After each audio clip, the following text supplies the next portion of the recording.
Welcome to the Stanford Neurodiversity Summit, the College Spectrum session. Some of you may have participated all along in the summit. For those of you who have just joined, welcome to the summit. We'd like to let you know that all sessions are recorded and transcribed. They're also available live streaming on YouTube. You can find the link on the summit webpage. The recordings and transcripts will be available approximately 2 to 4 weeks after the summit. All questions from the audience will be submitted through the Q&A function at the bottom of your screen. Please feel free to submit your questions all along. In this session, we'll have Q&A at the end of the panel session. The moderators will try to cover as many questions as possible. Today, we have the pleasure of 4 amazing speakers in the next hour who will speak to different aspects of the college experience. They are Scott Fitzwater, Hari Sreenivasan, Isabelle Morris, and Lisa Medoff. We will begin with Scott Fitzwater. He is the Assistant Admissions Director at Mansfield Hall. He's a clinician with nearly 25 years working with a variety of youth populations and their families. During the past decade, he has made the education and self-exploration of one's inner capability, specifically executive function and functional innate gifts, a primary focus with neurodiverse youth and their families. As the Assistant Director of Admissions with Mansfield Hall, he persists with his pursuit of educating, advocating, and supporting young adults, their families, and their ancillary supports. His presentation today is titled Essential Objectives for a Successful Transition to College. So let's welcome Scott Fitzwater.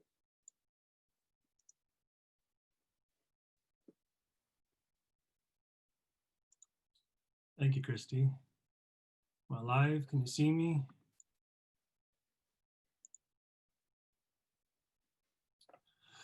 Yes, you are live. Thank you very much. I'm very happy to be here. This is a great subject. I'm actually on phone calls every day working on this very thing. So I'm happy to talk with you and share some of my experiences and insights with this. Next slide. So as Christy said, I actually work with Mansfield Hall. I recently was promoted to admissions instructor, I'm happy to announce. And real briefly, Mansfield Hall is a residential college support program designed for neurodiverse learners who will benefit from an intentional community of peers and coaching staff in both areas of academic support and just college, independent living, and navigating the rest that comes with college. So my role as an admissions instructor is to talk to many families over the years who are sophomores, juniors, seniors in high school, starting the journey towards college. What, where, what, how, what does this mean for me? So we'll talk a little bit about that as we get started here. Next slide.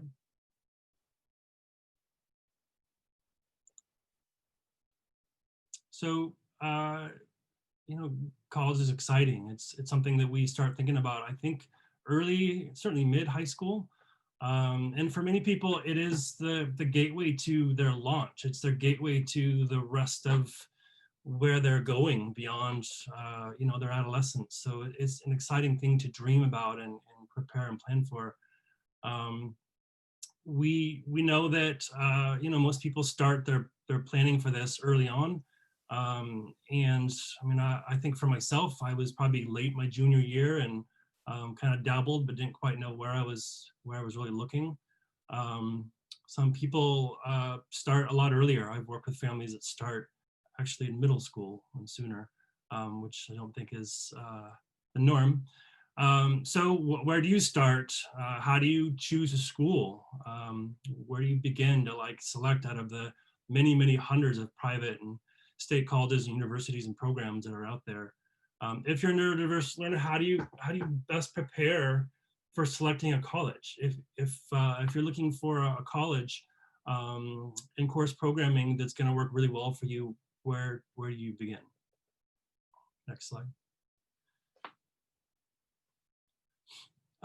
So this can be overwhelming. Certainly if you're trying to just get on the web and start Googling colleges. Most people have an idea whether they want to move further away or stay close to home. But nonetheless, there's so many choices and it can be overwhelming. And it certainly doesn't have to be. I will tell you, I definitely think there's a trend in the last, I'll call it 5 years, because I don't remember seeing enough of it 10, 15 years ago. More and more college and university programs are becoming, are better designed, are showing up to be more of a universal design for learning, and creating better supports and awareness of how to support neurodiverse learning. And I think when you go searching different colleges, you'll more typically these days find a landing page for that information, which I think we'll talk about here in a little bit. So as a student, I'm sorry, back one a little bit more. As a student, this is your first opportunity, and we're talking about adolescents in high school, but this is your first opportunity to seek out support and navigation beyond your parents. So your parents have probably done a lot of this for you all the way through and into high school. This looking at launching and transitioning to college, this is your first opportunity to seek out different support. And so I'll talk about this in a little bit, but there are school-based and community-based professionals, including college consultants, college counselors, there's different titles, but whose purpose is to understand you and your goals and collaborate with you towards designing a path to an awesome, good fit college experience. Next slide. As I think many of us have witnessed or have lived and experienced many high school settings, families are able to access quite a bit of supports, both in the community privately, but also schools, particularly if you're on an IEP or 504, you're going to get a lot of specialized and hopefully tailored supports for academics and other things. Neuropsychological testing is super helpful for those that are able to get testing. I've seen people having had testing from early ages and every few years over the years. I've seen testing come as late as the end of a senior year, but it certainly helps, which we'll talk about here in a little bit. But in terms of high school, there's a lot of accommodations and supports that schools can really tailor better to neurodiverse learning. Class sizes, different accommodations for time and space and sensory issues, and there's more of a relational experience with teachers and supports and coaches and aides. And families can kind of access this and have a level of communication, especially because you're a minor and adolescent, that I think is more conducive and helpful to achieving high school and getting through that. In most cases, a lot of what I just described falls away once you go to college. Once you graduate and move on, and your parents are no longer your direct partners, a lot of these things that we benefited from, hopefully, in high school are not as prevalent or as accessible, or definitely look a lot different once you are in a college setting. And this is called the service cliff drop-off. Once you are no longer a minor and no longer in your parents' home and off into the world, there's a drop-off. Next slide. So here's what I'm here to talk about today. And again, I'm on a lot of calls and meeting a lot of families who are in different stages of beginning, middle, end. I hear things from, we're looking at 15 colleges. I hear things from, this is the one place I want to be. I want to be at this one particular school. So we're going to talk about the essential objectives for preparing for college. Here's the points that I'll go through. We're going to talk a little bit about understanding your learning profile. We talk a little bit about orienting yourself to the differences in the types of colleges you're looking at. I'm going to echo what I heard earlier about beginning to practice self-advocacy.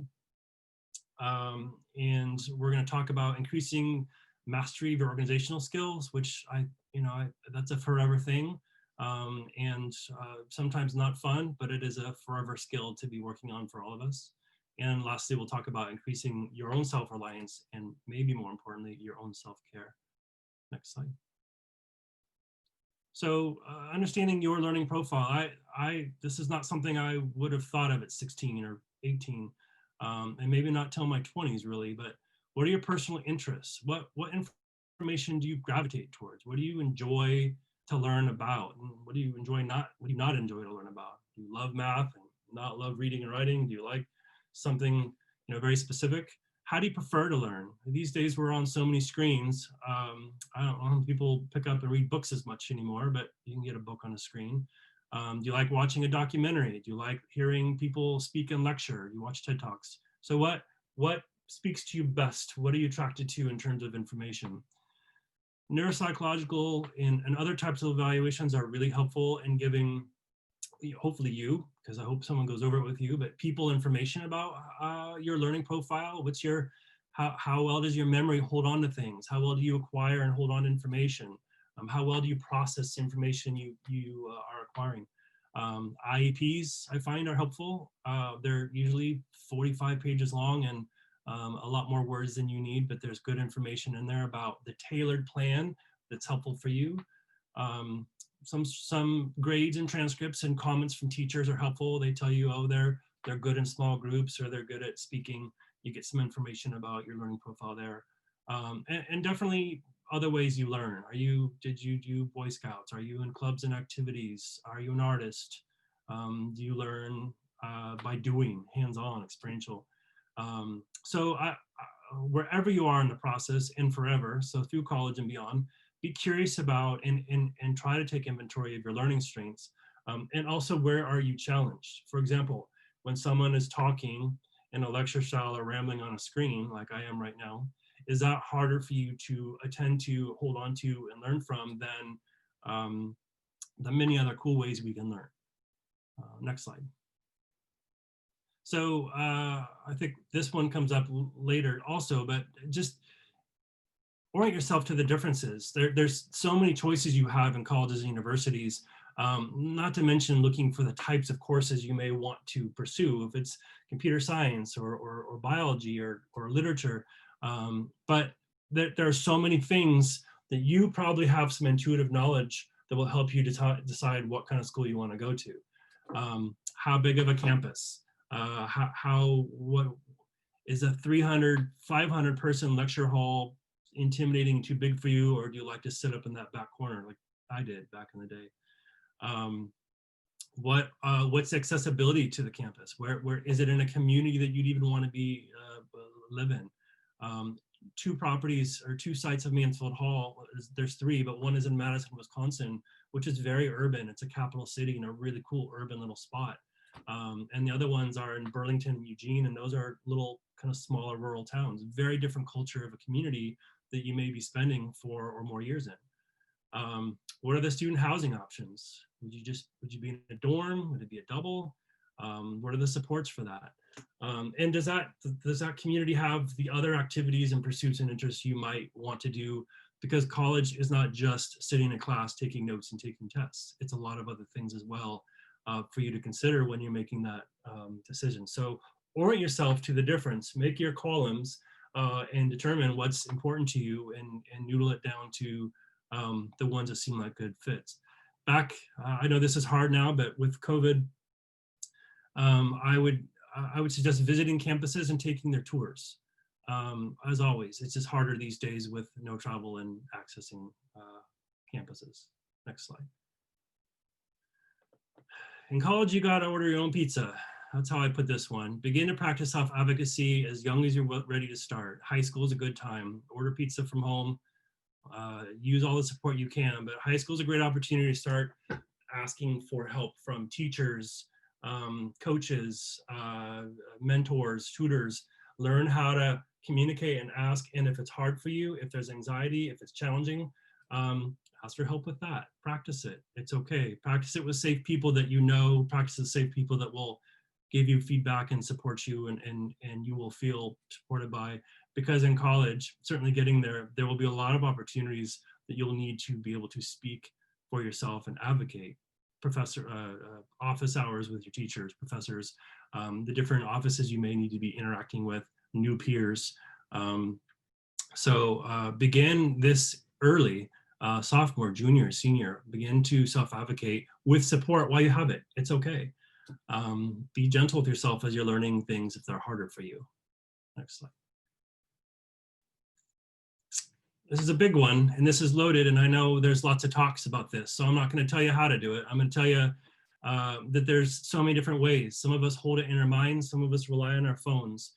Some of us like big chunky planners. Some have loose leaf paper all over with their notes, and they just have that organized.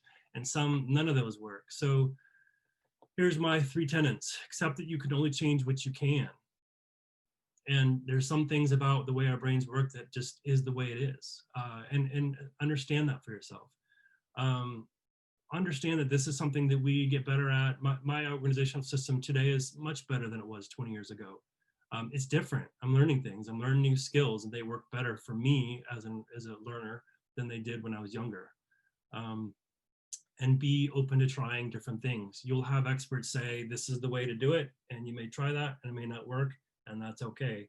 Keep trying. Keep your options open for trying different ways to be organized. It's definitely a skill you'll need your whole life, and it's probably not a fun high school thing to work on, but it's actually a really important skill you'll need forever that's worth collaborating with people and working on in high school. Next slide. Another critical, important one starting, I think, in adolescence, self-reliance. These really are 2 different things, but they really are around self-advocacy, self-reliance, self-care is really practicing doing things on your own while you still have people to stand next to you and support you.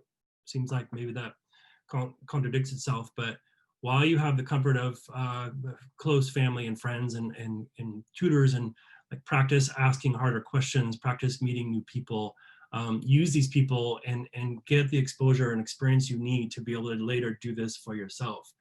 Actually, and more important, I think, especially as you think about college, as you're preparing for college and all the stress it has, but even with college, the self-care piece is essential. Like I said, college is not just sitting in class, taking notes, studying, and grinding through all the work. It's an important part of it. But try new things, make sure that you are playing, find personal pursuits, take breaks, trust yourself where your interests are taking you, get good sleep, get exercise, move around. All these things we know are important, and when we grind through, I know senior year for some people is a lot of hard work and a grind, and we have to make these opportunities to also have fun, be balanced, and take care of ourselves. It's true in college as well. Next slide. So just a thought, I mentioned this earlier, no matter where you are in the process, if it seems daunting, you have too many choices, or you can't find a college or university that really feels like it's the right fit for you, I highly recommend finding a college placement consultant or advisor. Maybe you have a transition specialist at your school, fantastic. Work with them. They have a base of broader knowledge of the accessibility and the types of colleges, and they speak this probably better than I do, because this is one of their primary lenses. When you identify 1 or 2 or 5 programs, colleges, and universities, look up what their accessibility services department promotes. What do they offer?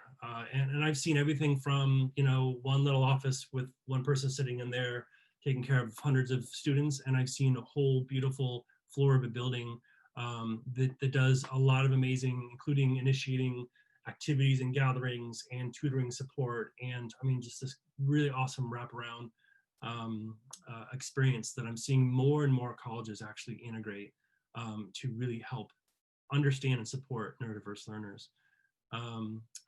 Again, just pre-COVID, but where you can, I would request one-on-one meetings with college counselors as you're looking at different schools. Ask your own questions, be bold, ask hard questions, and hopefully that will help kind of narrow down the ones that will probably be a better, stronger fit for you.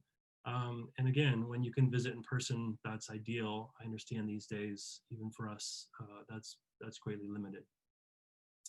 Next slide.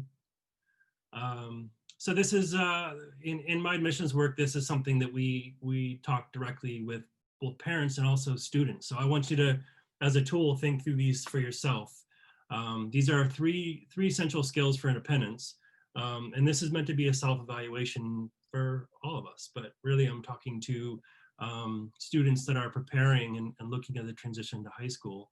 As you consider your readiness to leave home, so this isn't just about college, this is about the launch. But as you consider your readiness to leave home and pursue post-secondary independence, evaluate where you're at in these next 3 slides.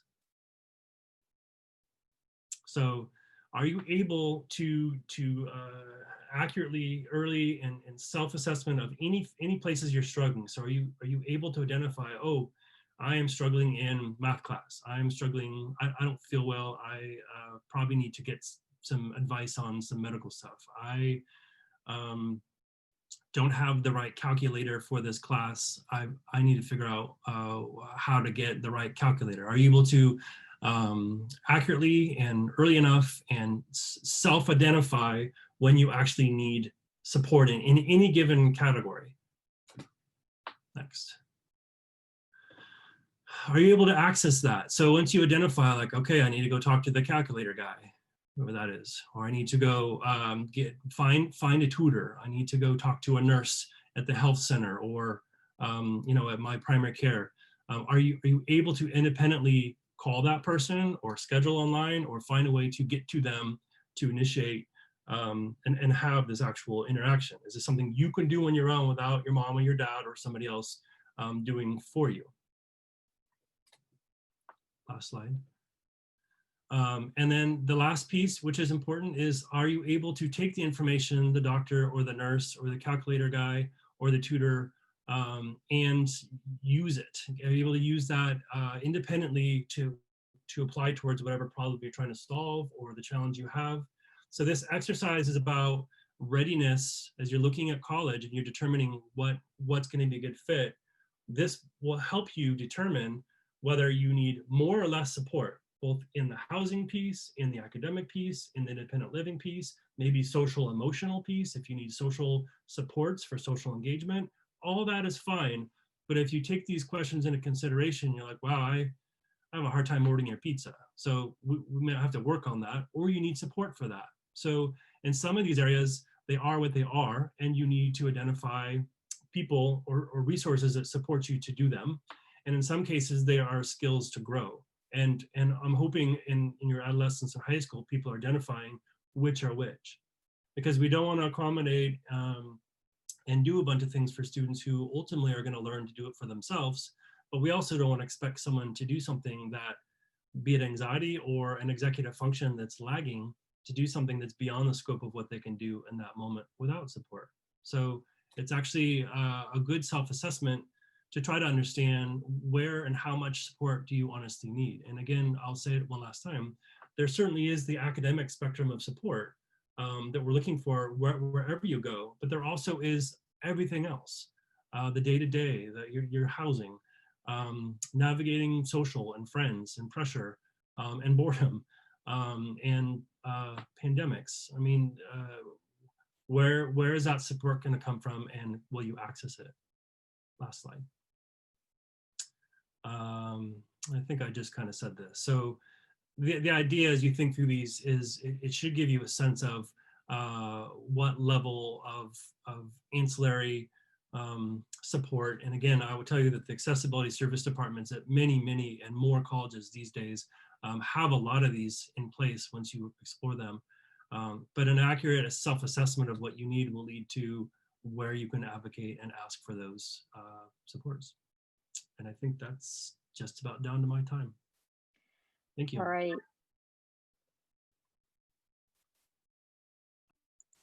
Thank you so much, Scott. We really appreciate your kicking this session off with a whole bunch of really great information and sort of thoughtful ways of thinking about the process of students who are in high school and preparing for the college experience.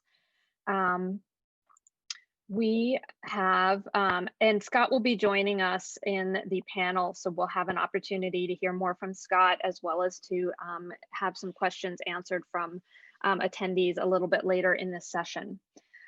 Right now, it is my pleasure to introduce Hari Sreenivasan and Isabelle Morris. Hari is an undergraduate student at UC Berkeley.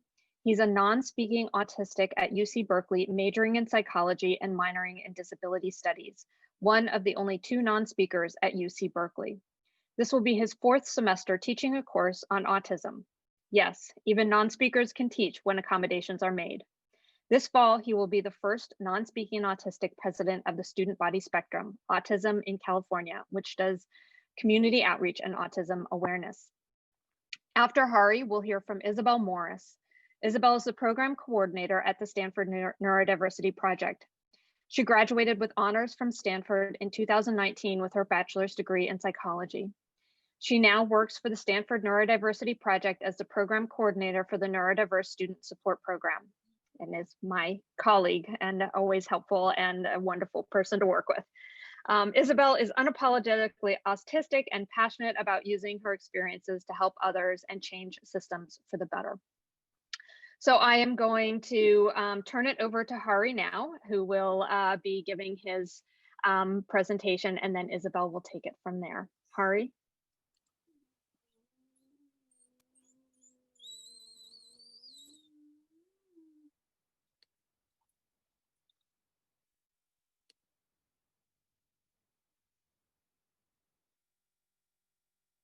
Hi, everybody.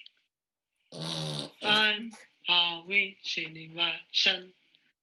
I'm minimally speaking autistic. I'm a student at UC Berkeley. Into psychology. Minor disability study. I mainly communicate using alternative augmentative communication, so going to continue with my text-to-speech voice now. Did you know that there is only a limited choice when it comes to natural-sounding American accent male voices? I use the one called Ryan.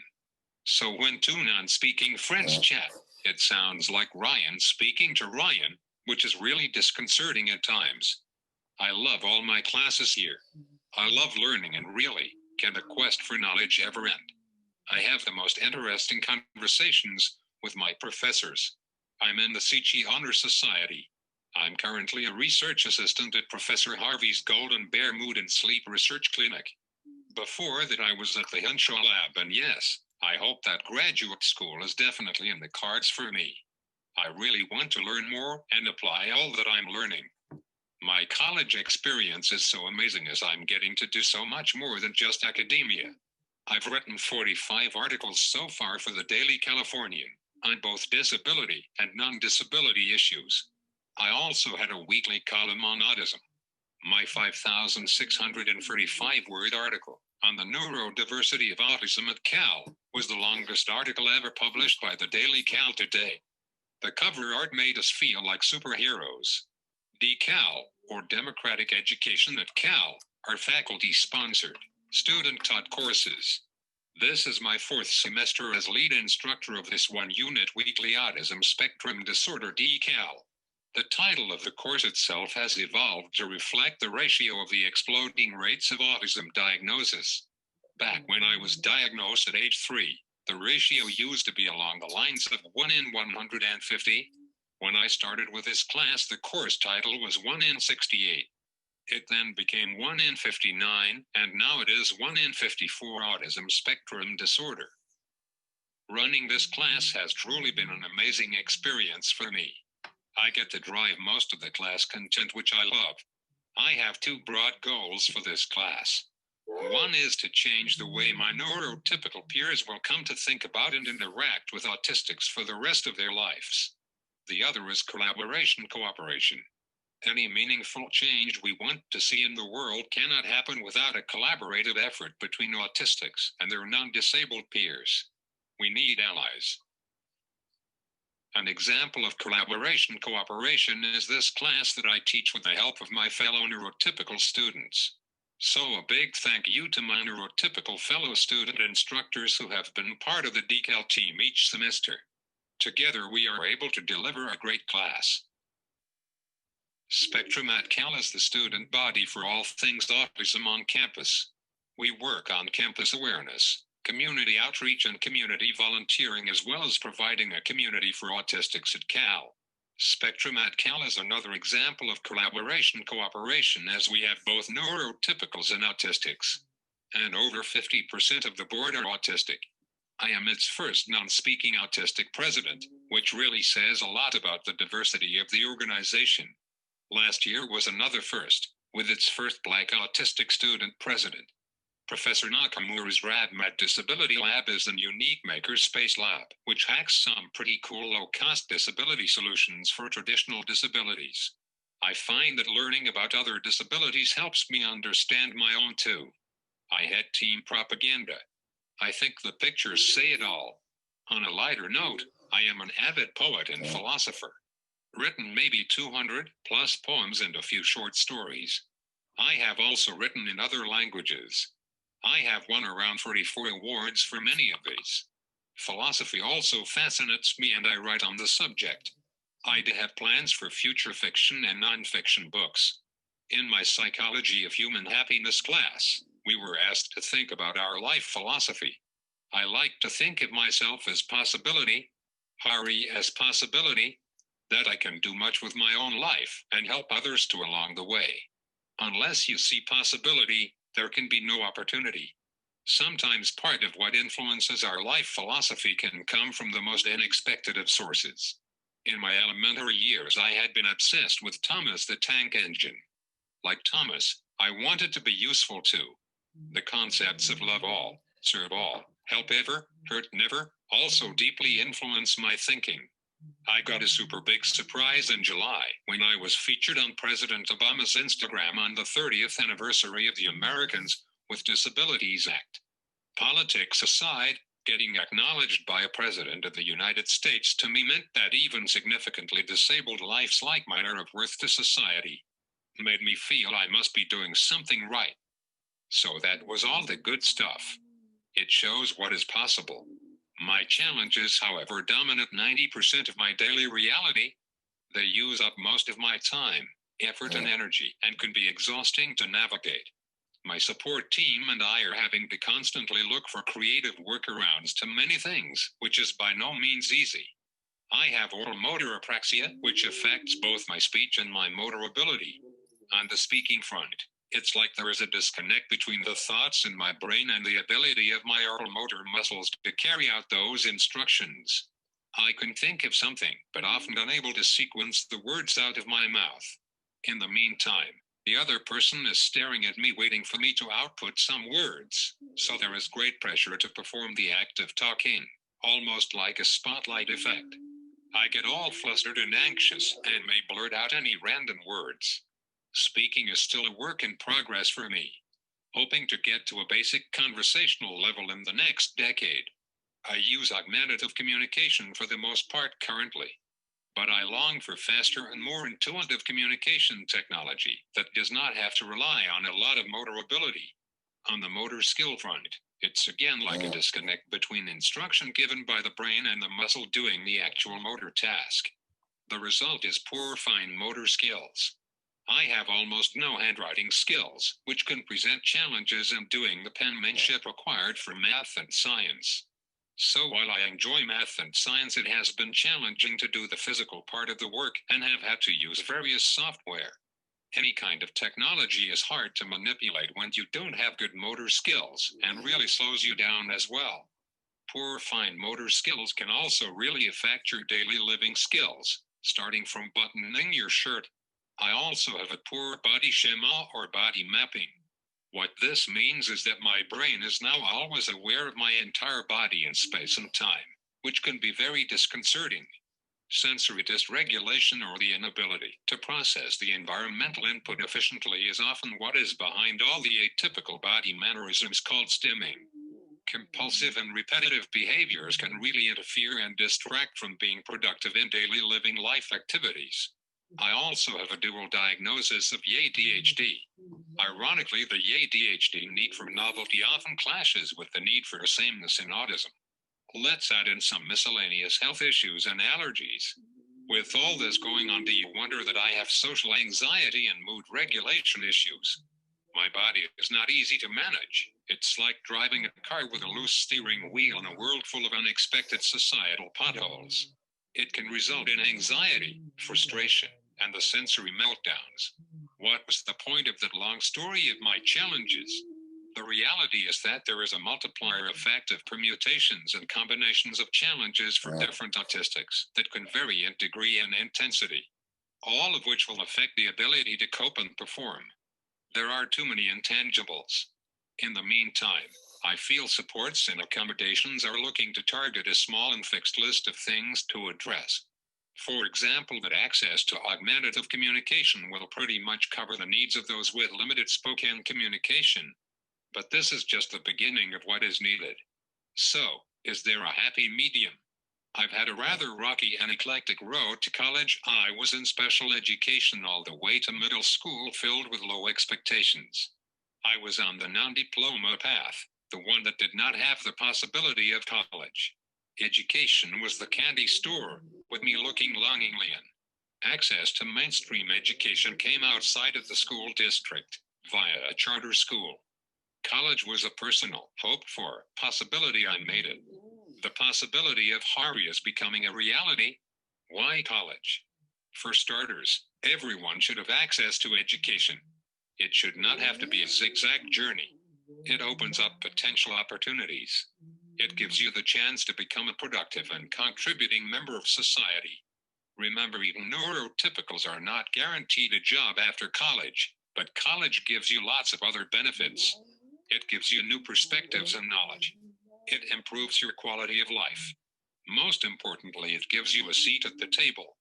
That means you can be part of the conversations around change. You can demand change or perhaps even redefine the table itself. Seriously, where else are you going to get to see stuff like this? LOL, this student was in a cage protesting the caging of animals. Some sample and pretty standard DSP accommodations. Attitude of the college matters. No one said, no, you can't do this at Cal. And that makes a lot of difference as it allows you the flexibility to come up with creative workarounds. When you have a more significant and very visible disability, and your communication speed is a lot slower, there's much more that's needed beyond DSP accommodations to navigate academia. I don't quite fit the current image of a college-going autistic. It does require quite a bit of proactive work and effort. Here are some ideas. DSP cannot reveal your disability to your professor. They only know accommodations. But when you have a visible and significant disability, you want less surprises and less shocks in class. I proactively email my profs and grad student instructors and give concrete examples of what has worked for me in the past and how I was able to participate in the classroom setting. College will invariably involve group projects. Students are willing to include and accommodate, but unsure as to how. So you have to tell them exactly how you can participate and contribute. For a group debate, I worked on the opening statement, as that can be pre-prepared. For a research project, I worked on the introduction and literature review rather than the data collection portion. Large classes are your friend. Ambient noise in a large classroom drowns out any stemming sounds, and any atypical mannerisms are less noticeable. No one is staring at you. There is lots of anonymity, which means less anxiety. Prepare an escape plan. Sitting near the exit means quick getaway if you are overwhelmed. Sitting at the back means no one is staring at you. Know the locations of restrooms, as they are possibly the only private space on a large campus and generally empty during lecture time. Are these enough? No way. The combinations of accommodations and workarounds barely scratch the surface. I feel like I'm just winging my way through most of the day. There are just too many societal unknowns to have to pre-plan. The Stanford Neurodiversity Summit's website image of the speakers looked like a giant Zoom lecture. LOL. The negatives: missing the vibrant energy of campus and social opportunities. Zoom fatigue. Silver linings. Camera and microphone is under your control. Everyone has to use chat, so it's equalizing for me. Less social anxiety of having to monitor social cues, keeping your stemming under control. Potential accommodation in post-pandemic world. Option to occasionally attend lectures remotely if feeling overwhelmed. I've missed a few lectures as a result of feeling overwhelmed and being unable to even enter the lecture hall. On the subject of accommodations, this quote really stood out to me from Judy Heuman's recent memoir. Part of the problem is that we tend to think that equality is about treating everyone the same, when it's not. It's about fairness. It's about equity of access, and equity of access looks different for me. When this is not understood, we get framed as complaining, even though we are asking for the same rights as everyone else. I think understanding this equity of access will be a key in understanding accommodations when it comes to non-traditional disabilities like autism, whether in education or employment or in other areas. In my disabilities studies class, we discussed accommodations for the more traditional disabilities. Removal of architectural access barriers, for instance, are tangible and concrete measures in terms of what has to be done for implementation. It's a uniform application even if there are initial high-dollar costs. But what do accommodations even look like for the neurodiversity community as a whole? Accommodations are nebulous in terms of uniformity of application, as each person is unique in their level of support needs. There could even be clashing accommodations for two different people. Everyone is not calmed down by the same thing, and some things can make it worse. So whose needs get priority, and who gets to decide this? This is an important conversation for our generation to work on. Thank you. Hi, everybody. I'm always. All right, thank you, Hari, for your talk, and Hari will be on the panel as well, so we'll be able to answer questions. Just going to transition into my slides really quick.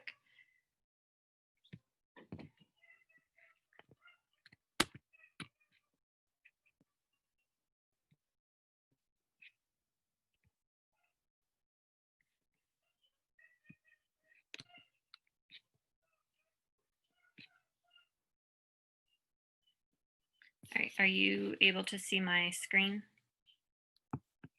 We are, thank you. Okay, great.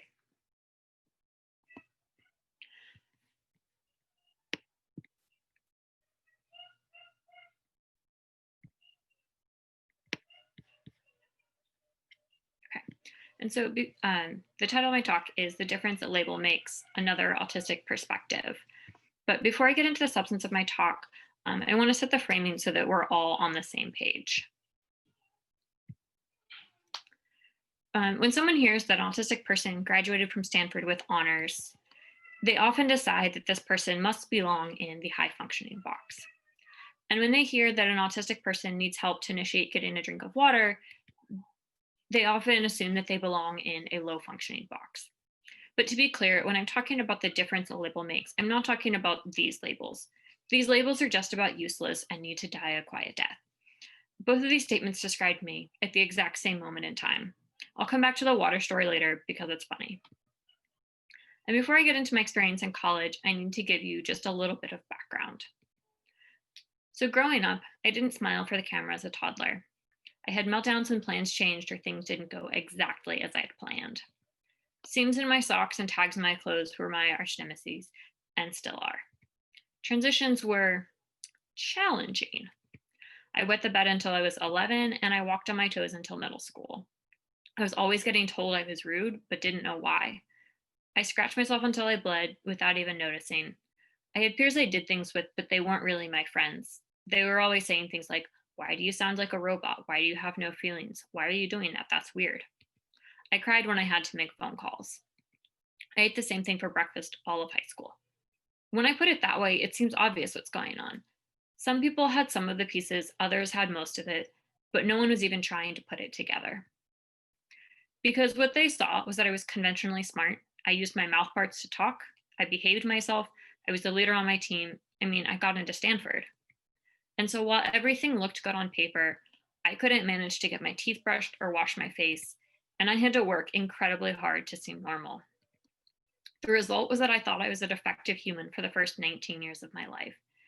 And thinking you're a defective human for 19 years gets you just as far as you'd think it does. And so we come to the point where my life turned upside down. Halfway through my freshman year, I had to take a leave of absence to seek mental health treatment for what I naively thought would be 4 to 6 weeks. Go in, get fixed, come back. My therapist laughed at me, and rightly so. It ended up being a year and a half. The facade of perfection had finally crumbled, and people could not only see that I was not perfect, shocker, but I was nowhere near okay. And so my autism diagnosis was actually somewhat accidental. I was in treatment for things that weren't autism, but my therapist happened to have a background doing autism screenings. And so she pushed me to go read about autism in adults and autistic adults, and then to go get evaluated. And so we started putting the pieces together. I was diagnosed with autism, and for the first time, I had validation that life was hard. It wasn't that I just wasn't trying hard enough. I scored in the 8th percentile for adaptive functioning while thinking I gave all the right answers, which really just tells me I had no concept for how hard or for how much I was struggling. My verbal IQ was 40 points higher than my nonverbal, almost 3 standard deviations, which isn't supposed to happen. When I was IQ tested in kindergarten, there was a 35-point difference between my verbal and nonverbal IQ, but there was no mention that, that was odd.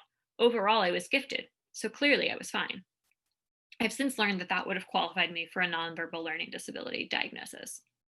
But even more than that, my verbal IQ was a full 70 points higher than my adaptive functioning, which explains why I thought life was so overwhelmingly hard, but everyone else just kept telling me I was smart. So I understood why I was different and that there were people like me. I learned how to work with my brain. I stopped spending all my energy trying to be normal or beating my head against the wall trying to make my brain work like neurotypicals. And I realized that, it turns out you can do so much more when you stop spending 90% of your brain space trying to be normal and instead use it to do literally anything else. So coming back to college, I had an entirely different experience round 2. I talked with professors. I made friends outside of my teammate. Okay, just 2, but I made it so they know each other. And I felt connected to the community.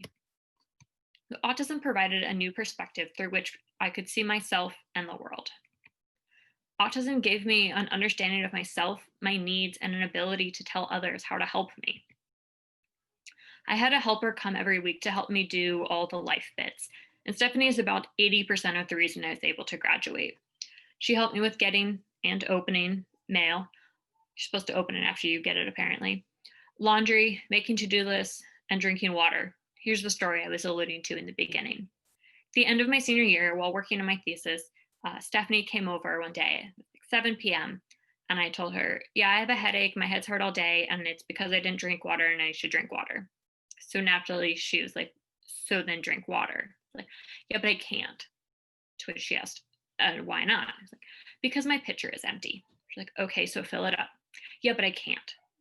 Okay, why not? Because there are dishes in my sink. And so she decided, okay, we're going to get water right now. So yes, it was easier for me to continue writing my honors thesis than getting water because that had a couple steps and that seemed hard and complicated. For the first time, I gave myself permission to do things differently, to do them in a way that worked for me. Take public speaking, for example. I have always detested public speaking, so much so that I gave my compulsory speech in 5th grade on how much I disliked public speaking. So when it came time for me to take the required public speaking class at Stanford, I was determined to hate it as well. But one professor made all the difference. Shout out to John Peterson. He fully supported me presenting my way, which is plus dim toys minus eye contact. And not only did he let me ignore the whole you have to make eye contact to be an engaging speaker thing, but he let me know that he had told his other class period that if anyone was uncomfortable making eye contact, they didn't have to. He listened and then did something with that information that I didn't even ask him to. That is how you support an autistic student and every student. And autism gave me the courage to make connections with some good humans because I wasn't overly afraid of doing it wrong. I had a professor that likes to remind me that I introduced myself, to put it generously, to him on the first day of class by telling him he had a typo on one of his slides. Yeah, maybe not my greatest move, but we ended up having a great working relationship, and he even invited me to come back the next year and give the guest lecture on autism. And none of that would have ever happened had I been so focused on doing the social things right. I just finished talking about what I did in college, I now want to complete the picture of my experience, a sort of behind the scenes, if you will. And while I can mostly pass as neurotypical thanks to 19 years of effort to attain that status, I still have many challenges. I have a slightly more invisible flavor of autism, but it's no less real. I have poor body awareness. I often get injured without realizing it. And if I close my eyes, I can get confused as to which direction my body is facing. I have sensory issues and meltdowns. I'm a part-time AAC user because I'm super verbal until I'm not. Thanks, meltdowns. I have repetitive and compulsive behaviors, and I struggle with executive functioning. There is just about nothing that my brain won't prompt me with. I like to say that it has a pop-up blocker on. So much so that I recently stood at a street corner waiting for the walk light to turn. And it was only once I started crossing the street that I realized that the orange bits in the construction stuff meant that the sidewalk was closed on the other side. Oops. I struggle with complex PTSD, depression, and have been given a social anxiety diagnosis. I have multiple chronic illnesses and am feeding tube dependent. Now, not all of these are purely autism, but they all contribute to the support I need. I'm lucky to have been able to craft a supportive living environment for myself after graduation. And you may recognize some of these challenges as ones Hari mentioned in his presentation. And like Hari, I majored in psychology and I'm applying to PhD programs. I'm involved in advocacy, though I didn't realize it at first because I wasn't doing it the way I saw everyone else doing it. So here are the takeaways. You've heard two stories, but they're not the only stories. I'm not an example of how anyone should be because everyone has their own path. There's no one way to be autistic, and all autistics and humans are equally valuable regardless of abilities and challenges. We might seem different at first glance, but we also have a lot in common. So take the time to listen and get to know us, our strengths, interests, and needs, instead of deciding we're too high, low, upside down, or sideways functioning to be included in the conversation. Thank you. Thank you, Isabelle, and thank you to Hari. Your personal experiences are just wonderful to hear, and I really appreciate your willingness to share them with us today. And we're looking forward to having you both on the panel, or Isabelle, you're actually moderating the panel, but having you both on the panel and available to answer some questions a little bit later in the session. Now I have the pleasure of introducing Lisa Medoff. Lisa is a learning specialist for the Stanford University School of Medicine. She's a developmental psychologist who specializes in adolescent mental health and education. She teaches courses on adolescent development, adolescent mental health, and adolescent sexuality in the program in human biology at Stanford University, where she is also the School of Medicine's learning specialist. Lisa also works privately with adolescents and directly with students in consulting with families and schools to help them provide the optimal home and school environments for their children. She is the author of Resilience in the Classroom and a consultant to Bridge to Learning, a project of Stanford Medicine's Early Life Stress and Resilience program. So thank you for joining us today, Lisa. Thank you very much for having me. I'm honored to be here, and I am both also honored and humbled to follow Isabelle, who is the reason I'm here and is also one of my most amazing students and one of the students that I have personally learned so much from. So thank you to all of you for having me, and especially thank you to Isabelle for all that you have given to me and all of our students over the years. So I'm here to talk a little bit about the college experience and to give you some advice from an instructor's perspective. And so just to share with you where I'm coming from, my point of view is as a lecturer in the program in human biology. So I teach undergraduate students in what I consider to be the best department on campus. And the courses I teach are adolescent development, adolescent mental health, adolescent sexuality, and an introductory seminar called Sexuality and Society. I'm also the learning specialist at the School of Medicine. So I work with medical students, either who need accommodations of some sort, or anybody can come to me and talk to me about any of the struggles that they're having in medical school, whether it is related to learning or related to balancing some of the things going on outside of the classroom with what they need to do inside of the classroom. And finally, I also have a private practice where I work with adolescents and young adults, often who need some sort of accommodations in school or struggle a little bit with stress or other issues that somehow either impact school or are caused by school. So as much as I am always learning from students like Isabelle and other students, I also feel like I'm able to learn a lot from my clients about their experiences in the classroom. And I try my hardest. I don't always succeed, but I'm always trying my best to take their advice about what works and what doesn't work through their experiences and apply it to my own experiences as I teach. So I'm going to take you through some advice that I have as you think about coming to college, or for those of you who are already in college and thinking about what's going on right now or next quarter or next semester, about some of my recommendations. And I'm going to go in order, some suggestions I have before classes start, and then what to do during classes and perhaps also after classes. So first piece of advice is to connect with, and at Stanford, we call it the Office of Accessible Education. Some other places call it the Disability Resource Center or Office for Inclusion.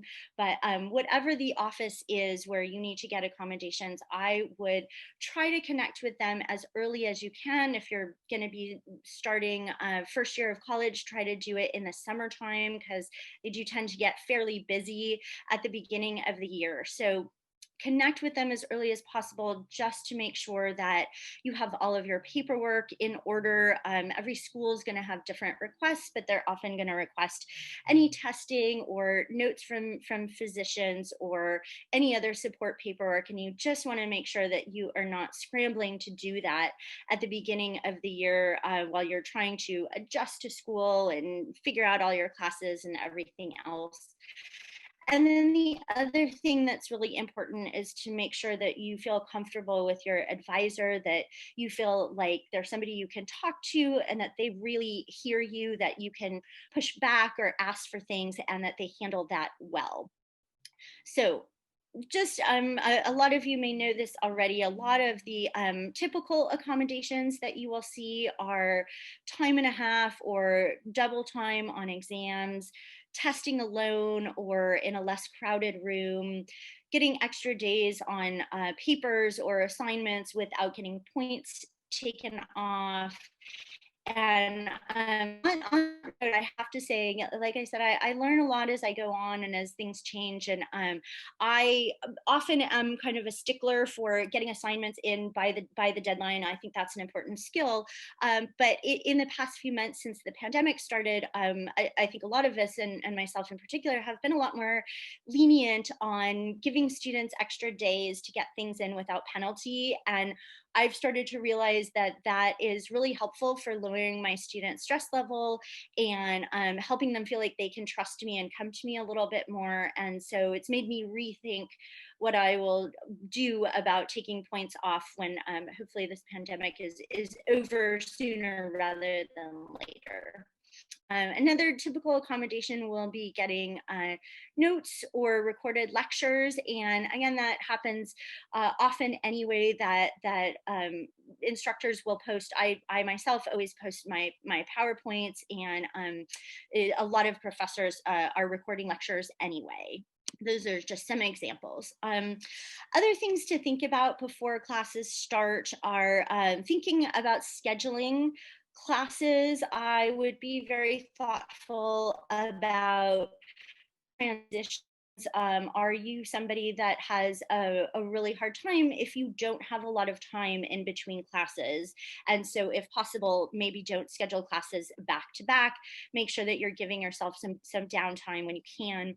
Also think about times of day that might be a little bit more difficult for you. If you have trouble getting up and out in the morning, again, where possible, try not to have early classes. And I always joke with some of my high school clients who are transitioning into college that in high school, you think a 9 o'clock class is not that early. And I say, you know, I normally teach at 12:30, and sometimes my students roll in their pajamas. And so think about the times of day that might be ideal for you, or, you know, if you are a morning person and get kind of tired at night, maybe try to load your classes so you're taking them a little bit earlier in the morning or earlier in the afternoon. Also think about, some people really like to have all their classes, say Monday, Wednesday, Friday, and then have some breathing room on Tuesday and Thursday. Whereas for some people, if they don't have anything to do, that might end up being kind of a lost couple of days, or Monday, Wednesday, Friday end up being just so overwhelming that you need to sleep all day Tuesday and Thursday. So just be thoughtful about spreading out your classes in a way that works for you. And don't be shy about asking advisors or other students about their experience in classes, not just the workload, but how well they felt with that they connected with the professor, and how well they felt that the professor understood them. Another thing I recommend, as far ahead as you can before classes start, is to read over the syllabus pretty carefully. Think about it in terms of planning your classes. If there's any way to avoid having a lot of work fall at the same time, or if another reason to read the syllabus pretty carefully is if you need any clarity about assignments ahead of time. It's really helpful to get that information as soon as possible. Another thing that I recommend is that it can be fairly helpful to connect with professors before classes start. You can do it if you're comfortable via email. Sometimes I get emails of the student just introducing themselves, letting me know that they're going to be in my class, and asking any questions that they might have about class ahead of time. They may ask for advice about how to be successful in the class. And they also might give a little bit of advice about how to help create the best environment for them. And finally, if you have your accommodations letter that will be written from a place like Office of Accessible Education, you can share that letter ahead of time, and again, ask the professor if they have any suggestions. And finally, if you feel comfortable and you want to request a meeting to meet in person, you can either meet alone, or I'm always comfortable if somebody asks if they can bring a support person, a friend, or sometimes people bring a support animal, and they ask me ahead of time if that's okay, if the support person is in the room, or sometimes I'm asked if I'm their advisor to be the support person, and I am always happy to do that, again, either in the room or staying outside just so the person knows you're there. More recommendations. This time is once class starts, and my best piece of advice is to talk to professors early, either on the first day of class or sometime during the first week of class. And a question that I get asked a lot, whether it's from the medical students I work with or from some of my clients or my college advisees, is, will the professor think less of me if I need accommodations? And my answer to that is always an emphatic no. However, I put my little asterisk there because that's from my point of view, and that's the way I believe all professors should respond. But of course, I cannot guarantee how all professors are going to respond.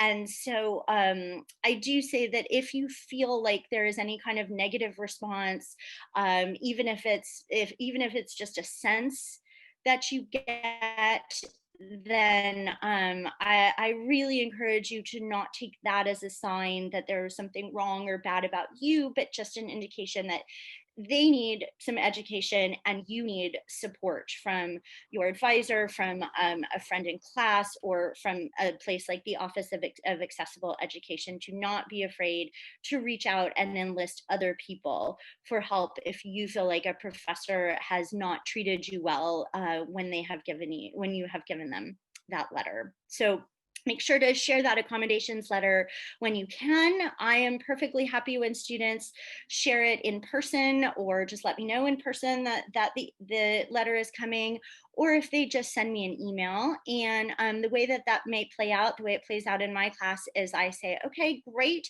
I just might ask you to remind me before an exam or before an assignment is due. Just remind me in case I forget, and let me know if you need anything at all. And on the note of professors, what they will think of you, I always like to remind people of the concept of privacy versus being embarrassed about something. And we're all entitled to our privacy about everything in our life. But that doesn't necessarily mean that we should be embarrassed or feel ashamed of our accommodations. And so my advice there is to share the details that you're comfortable with, but totally okay not to disclose everything. And for those of you who have not seen one of these letters, the letters are very, very general. They don't have the reason or reasons that you need accommodations. They just have what the accommodations are. So that's something for you to think about. Giving an instructor more information may mean that they're able to help and support you in a more specific way. But again, it's not necessary. And you can also just be specific about what some of your difficulties or needs are and ask them for help in that way. Other suggestions for during the class is if the syllabus and or the assignments aren't clear, please go to the professors as soon as possible. Either they and or Office of Accessible Education can help you break things down, can help you understand the assignments a little bit better, or manage if you're overwhelmed. I always like to say on the first day of class, if we read through the syllabus and you're looking at the assignments, please don't drop the class without talking to me first, and unless it's an issue, you find me annoying, or you don't like me, or you don't like the subject, go ahead, drop the class. But if the only reason you're thinking about dropping it is because you're worried about the workload, please come talk to me and let's figure out what we can do to help you manage it. Also, go to them to ask them to look over if you filled out a study guide and you want them to look over it and see if you're studying everything you need to study. Have them look over outlines or rough drafts for papers. I always just ask students, just make sure that you give me a nice lead time on that. I'm probably not going to be doing it at midnight the night before, but if you give me a couple days, I'm always happy to give feedback. And another source of support is that there's often tutors that are available either through the department or student affairs. And always, always, always ask if you need tutoring or mentoring and support. There are lots and lots of resources that universities have that a lot of students often don't know about. And sometimes they're mentioned during orientation, but orientation can just be this bombardment of information. And so sometimes you don't always take in everything that's available to you. Another suggestion is to find a partner in the class if you feel comfortable, somebody that you can study with to make sure that you're not missing anything, somebody that can help advocate for you, or again, just kind of be that buddy to stand there with you at the end of class as you talk to the professor, or go with you to an office hours appointment that can look over your assignments, read over your work to make sure it's clear. And in my classes, I'm always happy if a student wants to come to me and ask me to match them with somebody. So that's also an option. In terms of class attendance and participation and presentations, for me, that's very important. As much as I love to talk and love to lecture, I also like to hear from my students' point of view. And so I have a lot of points for participation. I have students doing their own presentations, so I can hear from their point of view. But I'm also so open if people come to me and let me know that they're not comfortable with that in some way. Some alternate suggestions are if you don't like to stand up in front of the class, you can present sitting in your seat or maybe in the corner and not in the front of the room. I'm also happy for students to ask, they're not comfortable talking in class, if they want to write out something, and I'm happy to read it for them if they want to participate in that way, or if they want to have a signal with me for me to call on them. Like I said before, a lot of larger lectures are often recorded now, so you may not have to go to class if going to class is difficult for you.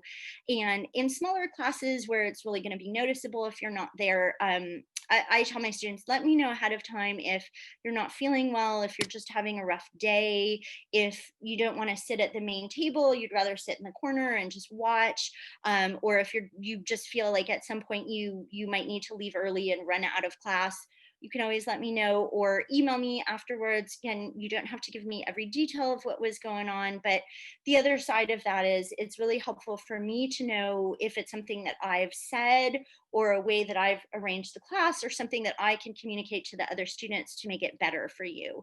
I'm always happy to do that. So just overall, never be afraid to ask for help, accommodations, alternatives, things like dealing with light or noise or a classroom being very crowded, if you need clearer directions or more steps or fewer steps, or need to alter an assignment in some way, if you need to stand up or walk around or use fidgeting or calming objects, or to ask for a group or a partner if you're going to be more comfortable that way, or vice versa. If there are group projects and you just feel better about doing it on your own, always ask. Last few pieces of advice here about going to office hours. I highly recommend going to office hours whenever you can, as much as you can.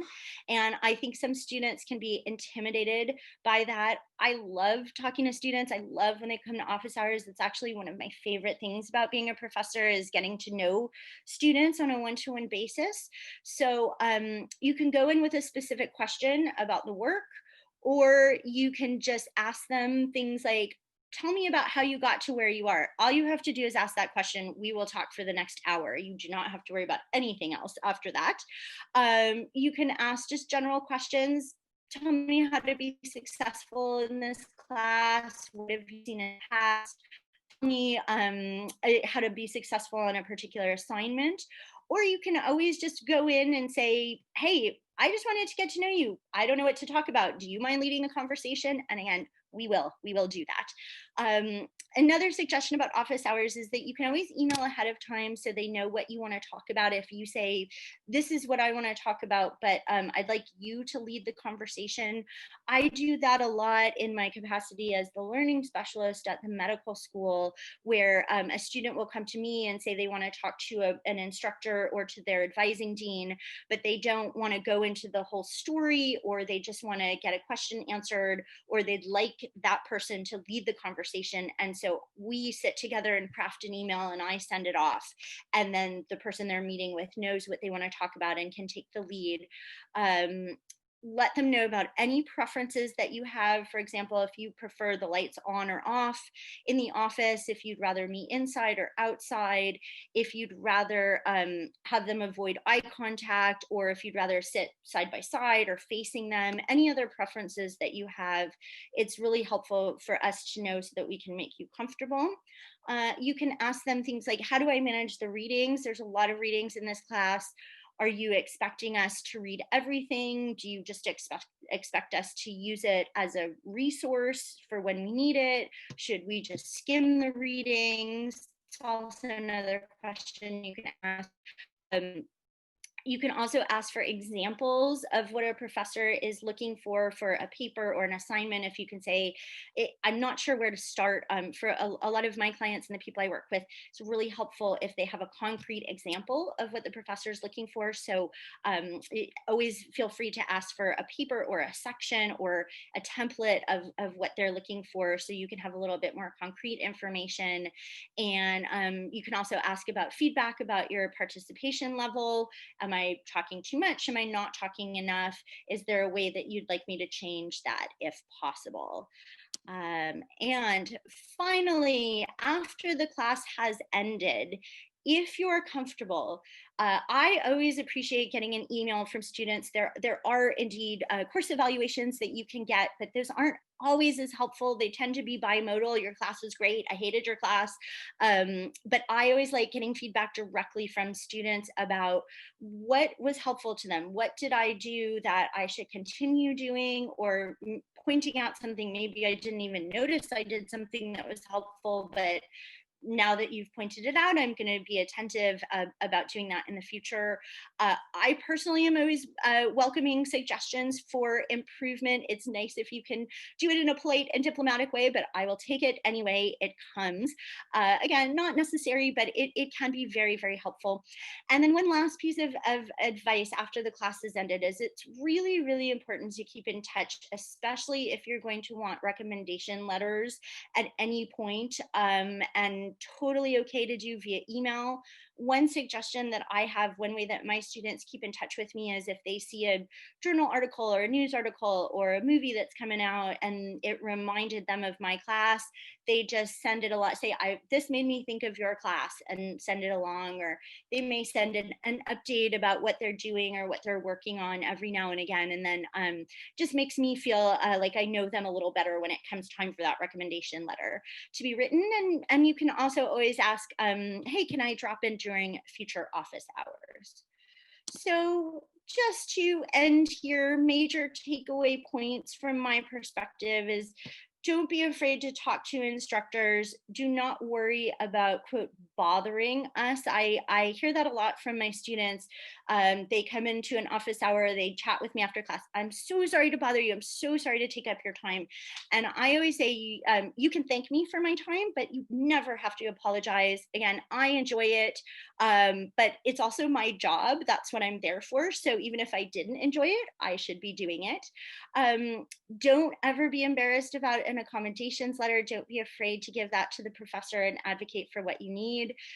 All I want from all of my students is I want them to love my subject. I want them to be excited about it. I want them to be successful in my class. And it's also totally okay to say, I'm feeling a little awkward or intimidated. Again, you can say this in person or via email. I'm not sure what to say. I'm not sure if this is going to come out right. It's totally okay to preface it with that. And also, when you need help, it's not just you and the professor. There are lots of other people on campus to help you, enlist their help. There's offices of accessible education. TAs are a great resource if there's a TA in the class, to kind of go to them and ask them what the professor's looking for, to get feedback passed along through them. Your own advisor or other professors, don't be afraid if there's a professor you feel close to or comfortable with, to go to them, to ask them how to handle a professor that you're not feeling comfortable with or having difficulty in their class. And again, classmates or friends, if you need them to come along with you, or help you write an email or help you talk to a professor. And that is it. So I will pass it back, I believe, to Christy. That's right. Yes. Thank you so much, Lisa, for all of those, all that information. There's really a lot of useful information there, and I think it's helpful to get the perspective from a professor. So thank you again for your for participating and sharing with us today. We are going to go to a 5-minute break now before our panel discussion. We are lucky enough that our speakers today will be joining us on the panel, so we'll be getting to hear more from them in just a few moments. So if everyone wants to take a breather, get something to drink, do whatever you need to do for 5 minutes, and then we will be back.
Welcome to the Stanford Neurodiversity Summit, the college spectrum.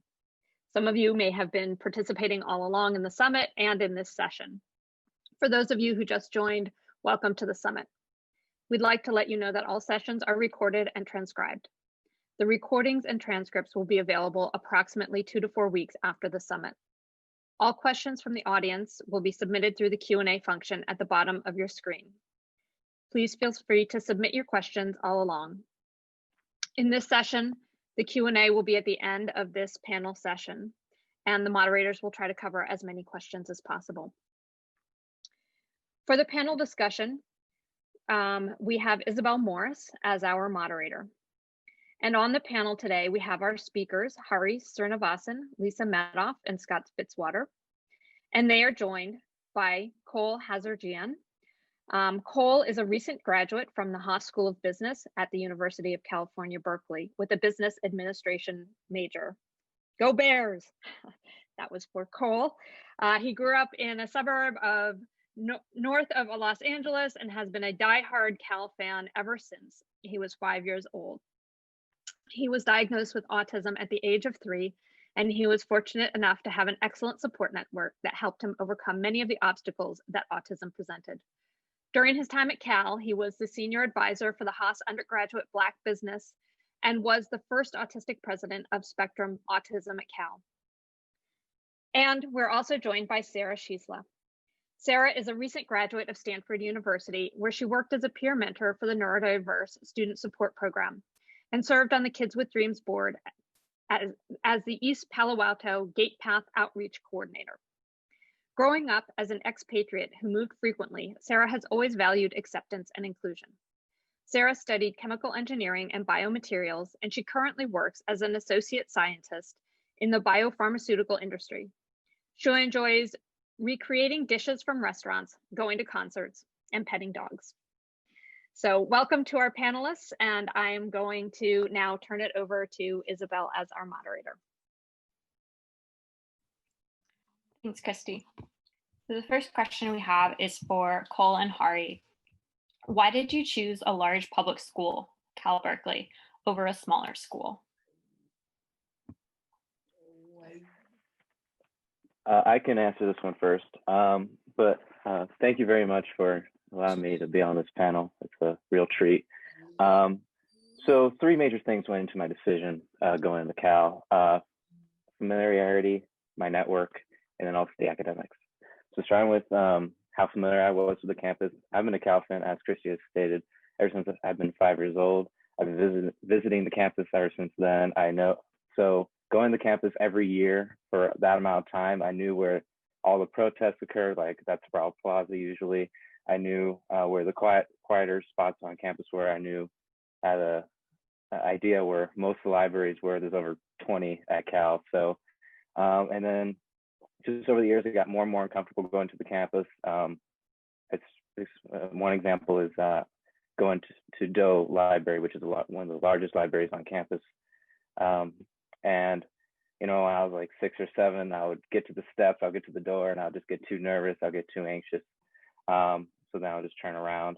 And then I got inside the building one year, got to the lobby, got to the steps, so close, but my senses took over. I got overstimulated, so I had to turn around. I think I was feeling the stress that was midterm season when I was going up there. Maybe I felt that, but then finally, when I was around, maybe 10 or something, after a few years of going in and out of the library, I finally made it inside the actual library where students are studying and looking at everybody. And I just peeked in. I'm like, okay, that's cool. And I just bolted out of there because they all look pretty studious. But yeah, but just getting that initially was a great first step. And Scott mentioned this before in his presentation, the benefits of visiting a campus before. I know I'm on the extreme going for all those years, like going over 15 years worth, but I think Scott makes a great point that you have to visit the campus to get a better feel for it. And then secondly, the network. I had family that went there. My uncle and aunt went there. My uncle was actually quarterback at Cal. Just having that connection, just knowing from their perspective of being alum, being former students, And then one of my mom's friends, one of her daughters, attended Cal while I was in high school, so I was able to get her perspective as well. And then just the academics, I was interested in business. I went to an entrepreneurial charter school when I was younger, so I was always interested in pursuing business, and Cal had one of the best undergrad business departments in the country. So all those went into my decision to go to Cal, but it was a lot of research, a lot of prep that went into my decision. Thank you. I'm from the Bay Area, so the preference was to stay local for the undergrad years. It's just less disruption of services when you have high support needs. I can continue to see my Stanford specialist and my very patient tennis instructor in South Bay and continue to be involved in local autism organizations. A public university was just going to be more cost-effective given that disability comes with its own set of high support needs expenses too. And I wanted to go to a research university. I did apply and get into all the other UCs, and even went for each of their admitted students' day, which was a great confidence builder. And at each place we met with the DSP as that support can make or break your college experience. In terms of small versus large, perhaps small may have been nice. But UC Berkeley met a lot of criteria. It had this reputation of being disability friendly. I would be learning from and interacting with world-class faculty. I could get involved in research. I liked the campus. And it was in my neck of the woods.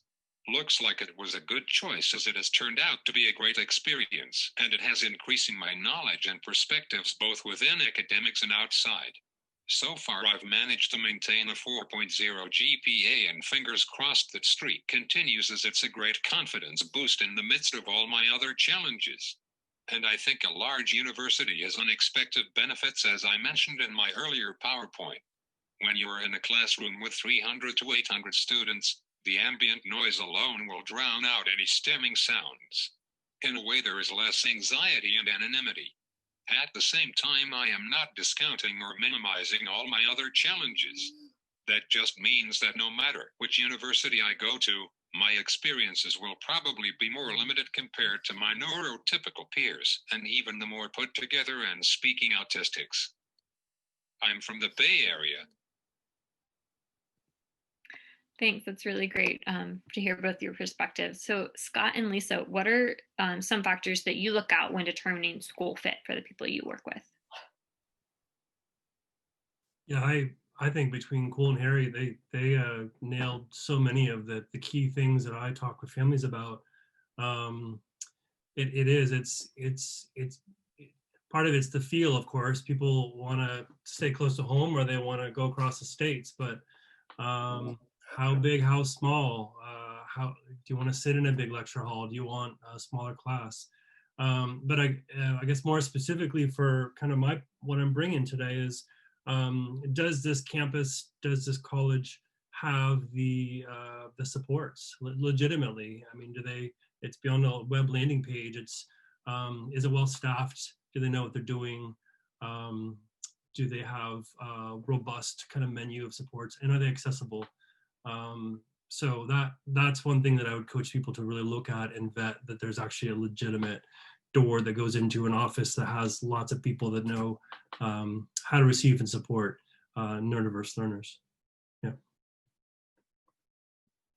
And I feel like I'm going to echo Scott and the other two panelists, just very similar recommendations, just making sure that I think Hari mentioned financials, because a lot of support often does add up financially. And so sometimes making sure that you are going to a school that is either a state school or or can provide scholarships and make sure that you've got that financial assistance there when you need it. And the one thing that I will add, other than to support everything that everybody else said, is to if possible, and if you are comfortable, or if you have a support person in your family or outside who's comfortable doing it for you, is to actually talk to students themselves, and ideally students who may be similar to you in some way or who have needed accommodations, because I think, like Scott mentioned, just go beyond the landing page of the accessibility office and make sure that you get the real story from students, not somebody from the admissions office, or not somebody even like a student that the admissions office has put forward, but you really want to talk to, and again, if you're comfortable and if possible and available, even more than one person, and to ask them the questions about how comfortable they were getting the resources that they need, how responsive was the school to their needs. Somebody had put in one of the questions that one of the concerns started with the accessibility office itself, that turned them off of even getting their accommodations because it was hard to get to the office, or they didn't feel comfortable. And so I would also want to find out, if you're not able to or not comfortable going to an accessibilities office, is the counselor willing to meet you somewhere else?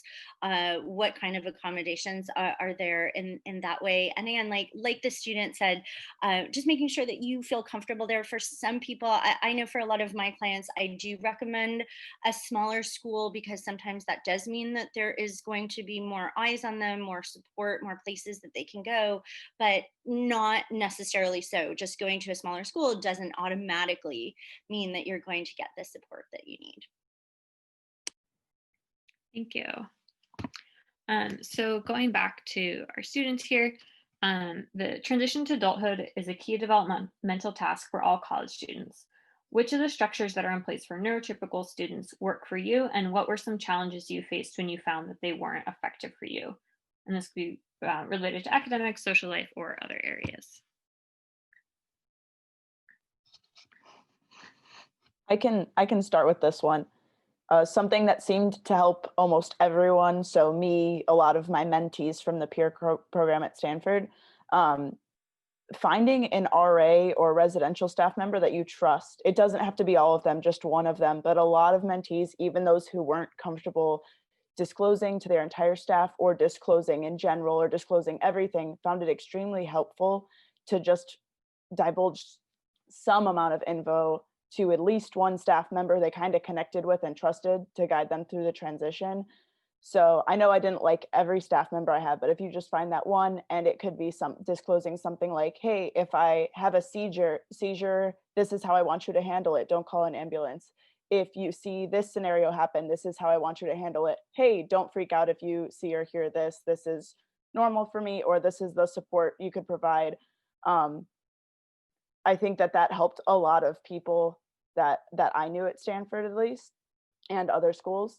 I had staff members I could talk about with potential worries with before they ever grew into a serious situation. Residential staff is something that's meant to be a resource to every student, but I think the fact that they live in your building and they're so accessible, they're right there, and they have a few years of life experience on you can make them a perfect resource for transitioning neurodiverse college students in particular, and they definitely shouldn't be overlooked as a resource. Something that really didn't work for me and as a general structure in college was live lectures. Everyone else seemed to thrive with like the amazing professors at our school and taking notes in a live lecture. And I feel like once I do this thing where if I get a little behind in taking notes, I kind of give up and I feel like the notes aren't perfect and I kind of lose the value of the rest of lecture. I also felt bad because everyone else seemed to have the system work really well for them and I just couldn't keep up and wouldn't get as much out of lecture.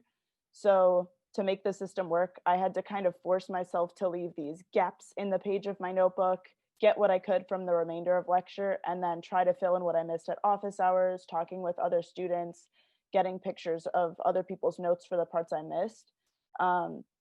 Something more explicit that helped, which wasn't an official accommodation, was just putting pressure on my professors to upload the lecture slides in advance, maybe a couple hours before lecture at least, but really pushing and bugging them to give me the lectures so I could go through them, take down base notes, have like a scaffold of whatever I was going to take, and then I wouldn't fall behind in the actual writing, and I wouldn't be as lost if I kind of lost my place in lecture or zoned out for a second. I guess technically, if I needed an official accommodation, I could have had an anonymous note taker actually fully take and send me their notes, but I didn't have issues with other kids being willing to share or help me fill in notes. Another thing that kind of worked out was recorded lectures during COVID were the thing that helped me finally thrive. It came at the end of my senior spring, so a little late, but I hope that's something that kind of sticks around. I think it's just in general really accessible for everyone to be able to pause and slow down a lecture. And one good news takeaway I have for everyone else is that once I got to real life and industry, no one's taken issue with me kind of asking people to slow down or repeat things. So this seems to be something that's harder to accommodate in college, but isn't real life, which is comforting. Thanks, Sarah. Cole or Hari?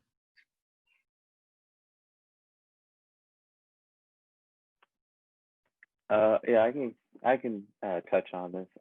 So for me, what was effective was actually just joining student clubs. So probably the best decision I made in college was to join the Black Business Association at Cal, and where through that club, I started talking to like upperclassmen going through the recruiting process, going to the workforce, going through that, and then also just get in touch with more folks in the Black community, finding some lifelong friends I found through that club, and getting opportunities to work one-on-one with other students, just in terms of just classes and recommendations for just how to navigate college as just a student of color.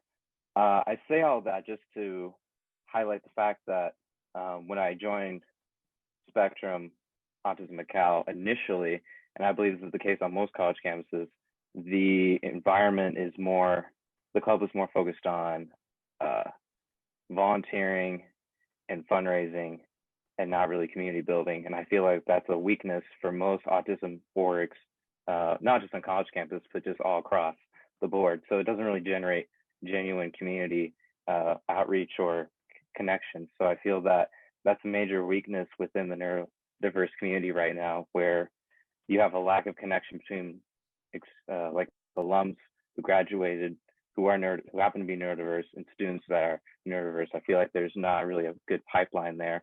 But if you look within some of the, like with the Black Business Org I was part of, that we had like alumni readers, for example, to apply to business school, for example.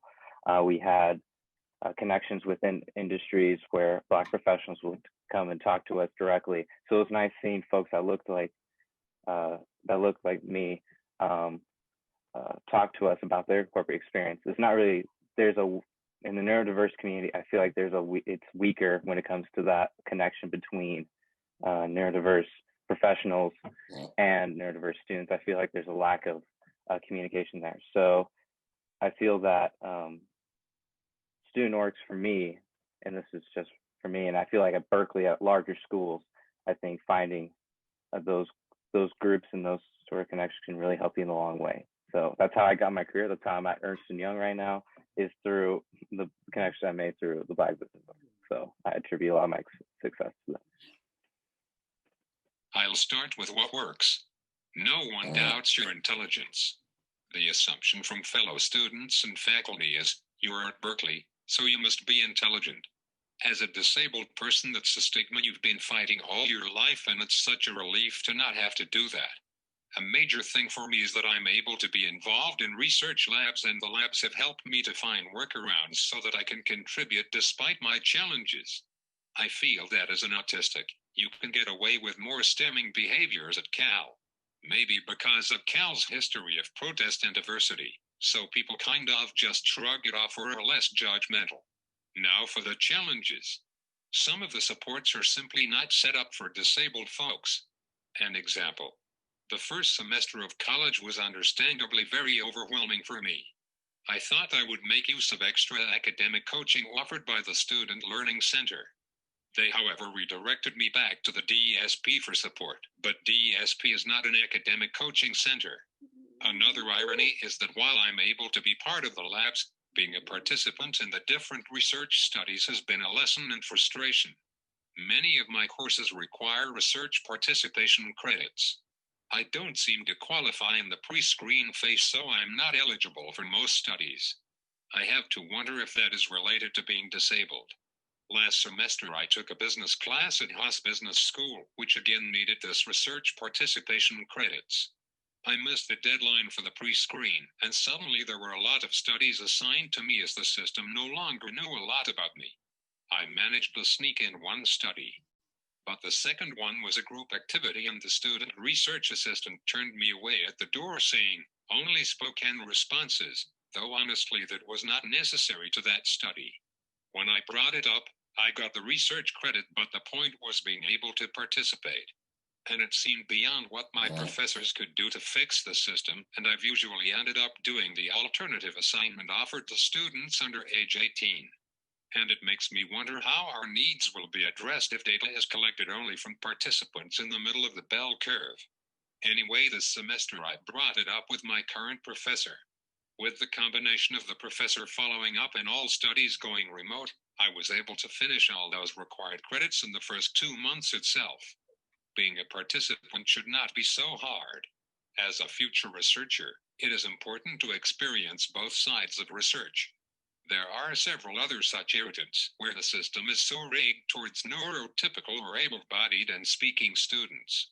However, at a bigger level, I feel a fundamental challenge is that of belongingness. Belonging goes beyond inclusion. Inclusion is existing in the same space like I am a disabled student in the ocean of non-disabled students at Berkeley. Inclusion is just the first step. We need to not only be doing things with our typical peers, we also need to feel we belong to that group, a sense of camaraderie. We need to be accepted as members whose lives have equal worth. And when you have intersectional identities, you end up getting excluded from multiple groups. For example, I'm of South Asian origin, but there is a big stigma in the Asian and South Asian community against disabilities. While no one objects to me being at an event, since Cal is supposed to be all about diversity, I can sense other students are uneasy at my presence. They are not quite sure how to react or act around me. So yes, I'm included, but I hardly belong even within my own racial cultural community. That has been a big disappointment. Belongingness is, I think, what we all yearn for at the end of the day when it comes to society. I think that's still missing for a lot of disabled folks. And this is a universal problem and not just at Berkeley. Thank you. The next question is for Scott and Lisa. So what are some things that you see successful students doing during the transition and once in college? If there's anything that you didn't get to in your talk that you want to mention now. Sure, thanks, Isabelle. As I said, I get to talk to a lot of upcoming juniors and seniors. I had a longer list earlier, but I think I narrowed it down to 3. One is that, again, the search for the good fit, the best fit colleges can be really stressful and overwhelming. And I wish there's a way to make it fun, make an adventure. Again, if you can visit and tour, get your eyes on it, see what it would feel like walking through that campus, maybe see what the classrooms look like. But there's such a grind and a competition to find and get into colleges, but try to, narrow down colleges you're excited about and find the joy and the privilege and opportunity to go further in education and college is definitely what I think a successful student would do, is really be involved in the process. I guess the 2 other things that are really important for me that I know I wouldn't have done for myself, and I think it's not intuitive to an adolescent, is really get to understand your own learning profile. And that can be done in different ways. I mentioned this earlier, but families spend a lot of money, and you take a lot of time sitting in front of evaluators for these big neuropsychological or different types of evaluations, and then the information is presented to parents or consultants and oftentimes reflected to students, but learn the highlights, the strengths and the challenges in high school, where you're really strong and good, and those are ones that are more obvious, but also where you may struggle, and understand them. Talk to someone you trust about what this means for you in both the academic and kind of life. Start understanding that information sooner if you can, if you can hear it. And again, I'm not saying that's easy. It would not have been easy for myself. And then the second one, again, there's a longer list, but the second one I would say a successful student in this process would be extracurriculars. At least one, but more is great. So whether it's a club, an activity, writing a blog, youth groups, sports, anything, but just kind of exposing yourself to more than just being a good student and doing well in your academic pursuits. Finding one or a few other things that round out your identity and your interests and your purpose and all that good stuff. So again, I could keep going, but I'll stop there.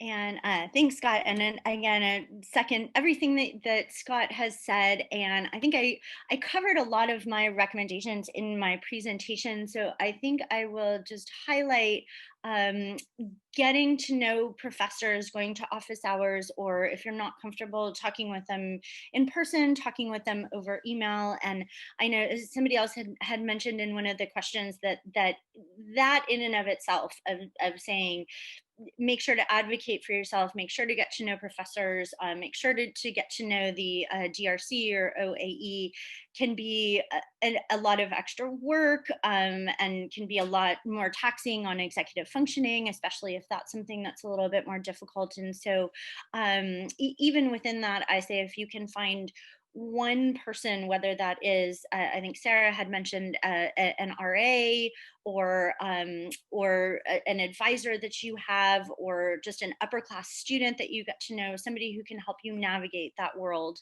it can be very, very helpful. Ask for help early and often. Do not be embarrassed. I think of one of the problems that I see students falling into is getting behind and then getting very, very overwhelmed and then avoiding and then not answering emails or not talking to RAs. And it can be very, very hard to feel like you need to dig yourself out of a big hole. So I do recommend having some sort of structure and schedule to whatever extent fits your needs. If you're somebody who needs a really strict schedule, then I recommend that and trying to stay on it. Or if you just need sort of a light list of priorities for the day, staying on schedule. And there was something, I think it was Sarah that mentioned that reminded me of another thing about selecting a college, which is something I think a lot of people don't think about, is whether they are on semesters or the quarter system. So Stanford is on the quarter system, which is fantastic if you are somebody who gets bored very easily. Things move very quick. You're in class for 10 weeks, in and out, and then a whole new set of classes. However, that is not very forgiving if you are somebody that does sometimes need extensions or you have a tendency to get behind. And that's where semester systems may work a little bit better for you. It just gives you a little bit more time to catch up. There's only, in most cases, 2 sets of classes per year rather than 3. And sometimes, like for me, I'm always willing. All a student has to do is ask me for an incomplete. They don't even have to give me a reason. I'm happy to give it. But the problem with that is if you take an incomplete in 1 or 2 classes in a quarter system, by the time you start the next quarter, you're off and running. You don't want to still be working on a class or 2 from last quarter, and that can get very overwhelming. So that's just another thing about thinking ahead and college choice that I think may not occur to a lot of people. But I've been on the quarter system now for almost 20 years at Stanford, and I still have trouble getting adjusted to it. Thanks. And the last of our questions here before we turn it over to audience Q&A is for Sarah and Cole. So graduating from college and going on to work or post-secondary education is another big transition. What challenges and resources did you find for preparation for post-college, whether living on your own, working, or going into ongoing education? Were there supports outside of school that were key to your transition, such as parents, friends, or mentors? And did you find any resources preparing for post-college experience on campus that are specific to being neurodiverse?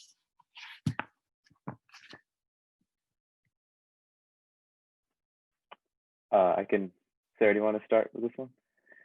Sure. All So I guess I am a real adult now, officially. I got a job in a completely unfamiliar place and moved across the country during a pandemic. I've earned it. I can't deny that I'm like truly an adult now.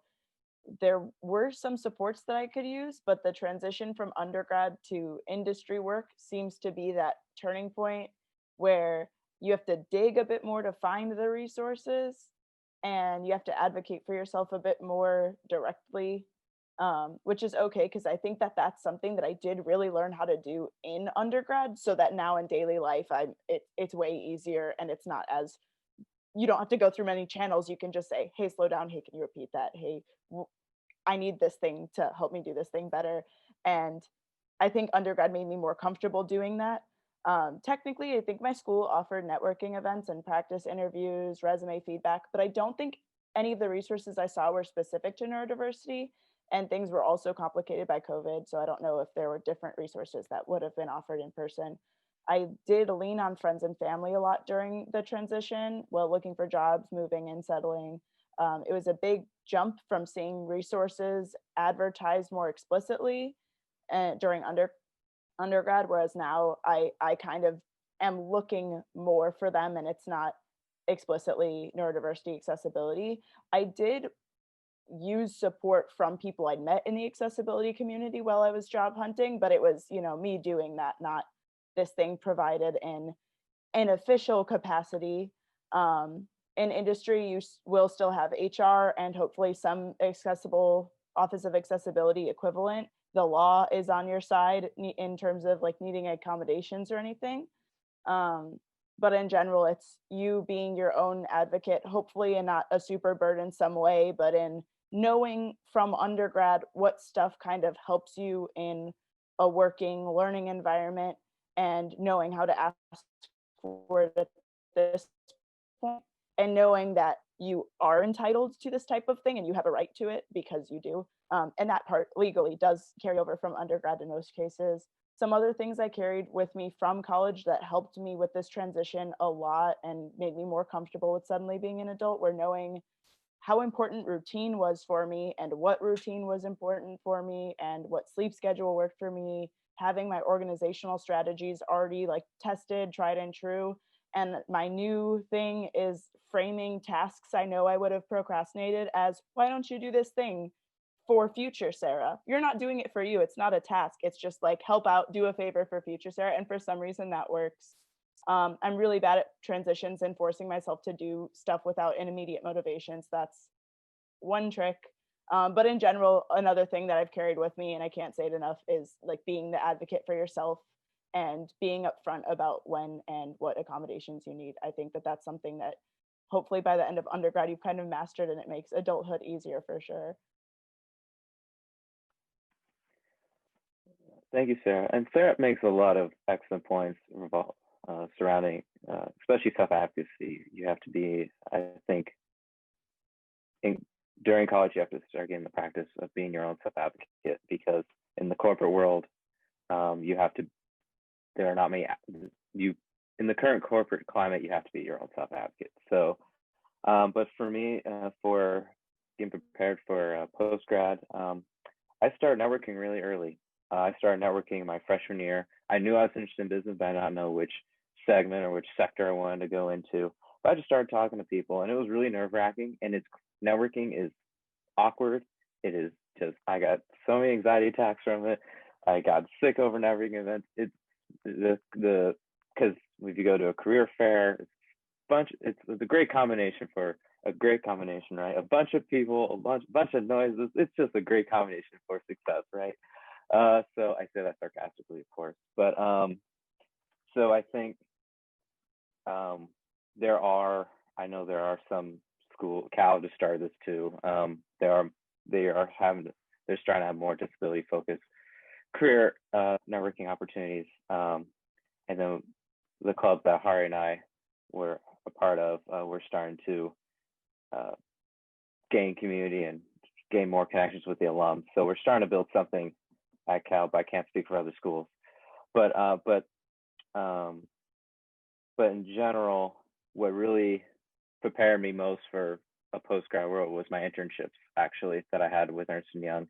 I had an internship right after my sophomore year, and then right after my junior year, and that really set me up for going into full-time, starting in a pandemic, starting in July at the firm. So I was really comfortable. I knew the environment going in. I knew what was expected of me from day one, which is what most staff don't walk into the firm, don't really have that knowledge going in, and that applies to all staff. But I knew more since I had 2 rounds of internships with the firm, and I got those opportunities through the community that I found at Cal, through the Black Business Association. So I think, again, I think I see a lot of companies trying to do a lot of neurodiverse recruiting and all that, but I think it starts at the college level, building better communities, building more sustainable communities to have more of that connection, the one-on-one connection, more of that mentorship, to lift others up, to make the path easier for the next generation for neurodiverse folks. And I'll continue to work on it, and I know Hari and others will be working on it as well. So, but in short, networking early, getting a lot of practice networking, getting those cobwebs out of the way, just finding a few people. All you need is one person to advocate for you at the table. So all it takes is one person to really change your trajectory. So that's all it takes. I failed a bunch of times. I had so many awkward conversations, but doing that really helped me set up to get my internships, which set me up for my full-time offer. Great. Thank you so much. So we're going to move into the audience Q&A now. So the first question is for Scott and Lisa. Would it be wise to disclose disability in an essay or application? What may be the benefits and drawbacks? I can start with that one. I do work with a lot of my private clients on college essays. Part of it is just managing all of the details. Not a great thing for a family to do when school is already fraught. So sometimes I take over that process. And my general advice is, if you feel like disclosing, and this is something back to what I said in my presentation about the difference between what's private and what you're embarrassed about. If you feel like writing an essay, or if you want, there's like a little extra section where you can write about, is there anything else you want us to know, or anything else that might have impacted your grades, is to disclose what you feel comfortable disclosing. And my sort of idealistic point of view is that if you talk about who you are and the parts of you that are important, and the school rejects you for that reason, then that was not a school that you wanted to go to in the first place, and you probably would not be that comfortable there, and you wouldn't get what you needed out of the academic or the social environment. So that's the idealistic side of me. The more practical, realistic side of me, especially if it's a school that a student really knows that they want to go to, they've visited or they've done a virtual tour and know a lot about it, is to do what one of my clients actually the other day called "taken care of the stigma," which is to put in the last few sentences to talk about how you know what supports you need, you know what your red flags are, you know how to reach out for help when you need to. So that's my overall advice, is to share who you are. And if the school rejects you specifically for that reason, that's not a school you wanted to go to. But if you wanted to play the game a little bit more, is to just make sure that you show that you have all of the supports in place. I'm pretty sure what I was going to say was going to sound a lot like that. We have this conversation. I have this conversation with families all the time when they get to that step of the application process, and we pro and con it. And ultimately, I think I say what Lisa said also, which is you have control over this part of your application. And if you feel like it's something that you can demonstrate what you've done to really overcome and work on this, and it's a strength, and you want to demonstrate this as part of strength and character, fine, but you're not required to. And to me, it's somewhat a measure of a trust of the institution that you are applying to. And many that we work with, we work with closely and we trust highly with that information, because we see more and more institutions, colleges, universities becoming more savvy, more smart, welcoming. Again, their understanding of their need, their being the institution to grow and change and adapt is increasing. I think we're seeing a lot of progress in some great schools, but mostly it's that personal choice of whether you feel compelled to share that part of yourself and your identity, but it's not necessary. So it's not something I would tell someone yes or no on without hearing how it makes them feel to contribute that in their college kind of platform or their application. Thank you both. The second question is for Hari. What is one thing you want neurotypical people to know about autistic non-speakers?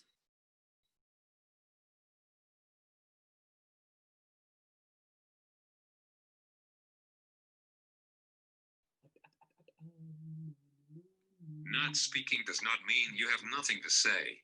It's just my oral motor system are not quite in sync with my. It takes a little longer and it looks different. So what is required is patience. Don't stare and don't tap your fingers impatiently while I am working on the output. Also, sometimes people think they have to speak slower or turn on closed captioning for me. That does not make sense. There is nothing the matter with my ears or my hearing. It's an output and not an input issue with me. Hello.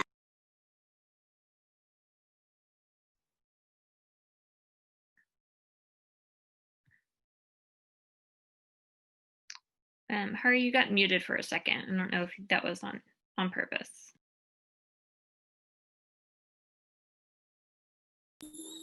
I think Hari had finished from what I'm seeing. Oh, no, sorry, Hari, I didn't mean to speak. I'm done.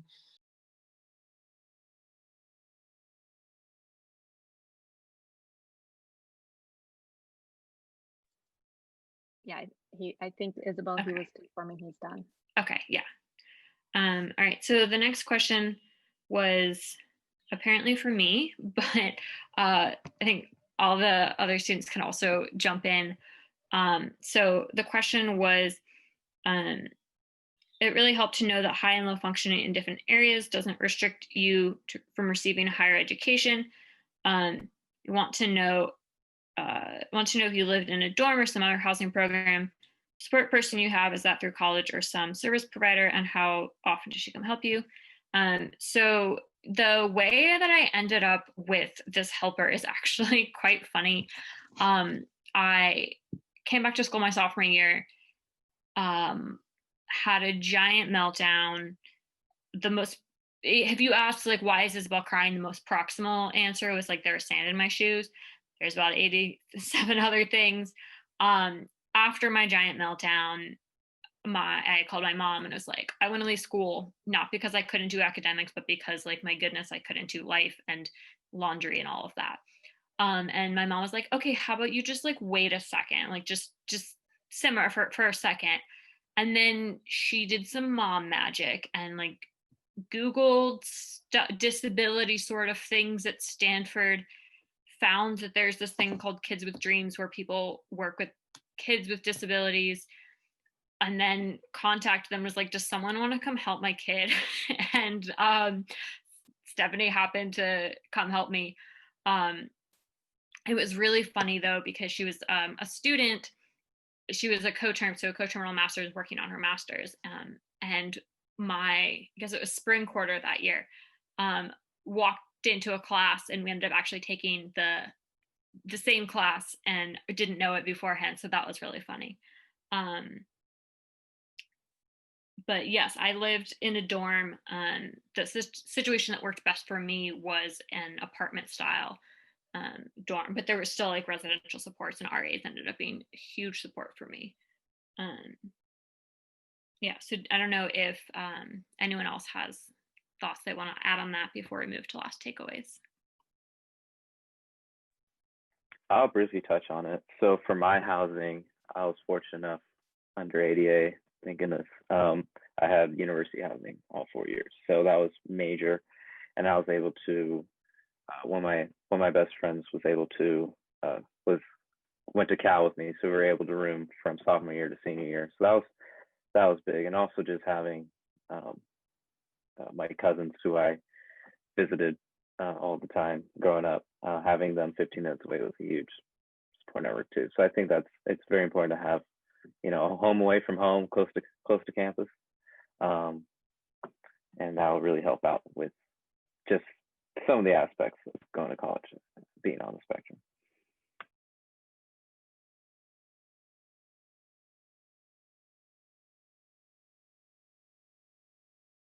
I know something that I and some of the other mentees was just what Hari said earlier about staying in your neck of the woods. My parents live like 10 miles from Stanford, and some of the other mentees are people that I'd met at Stanford with like higher support needs, or just like who knew that their primary support was their family and they didn't want to give that up yet, just stayed close. I also stayed close for other reasons, but I think that definitely ended up helping me more than I thought it would.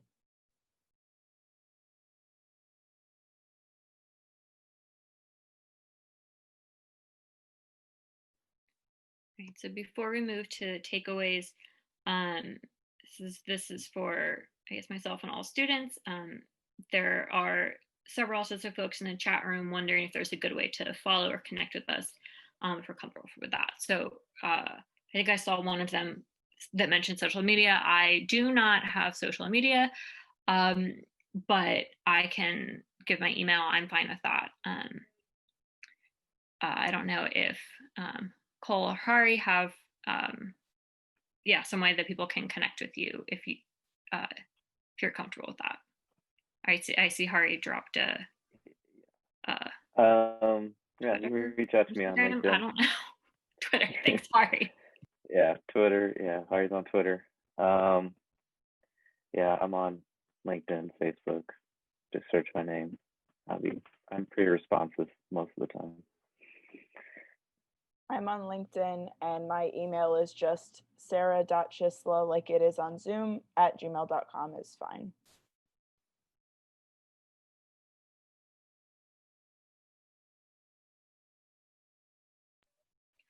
All right, so now just moving to quick last takeaways. If anyone has like one last wrap up.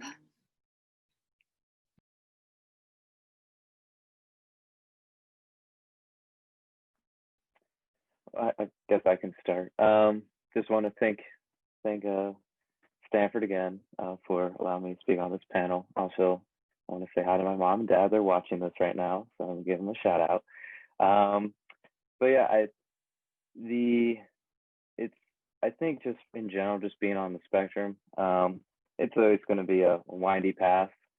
And I think just my last takeaway during college, you always have to. There's going to be some short-term L's for sure. I think every college student experiences that, but I think just having a long-term perspective and staying the course, I think will help me out during my college career. So I encourage folks who are on the spectrum today, who are in college or about to enter college. There are going to be some tough days, but if you made it to college because you earned it and you're there, and you deserve to be there. So just have confidence in yourself because you deserve to be where you're at. So that's it for me. Thank you.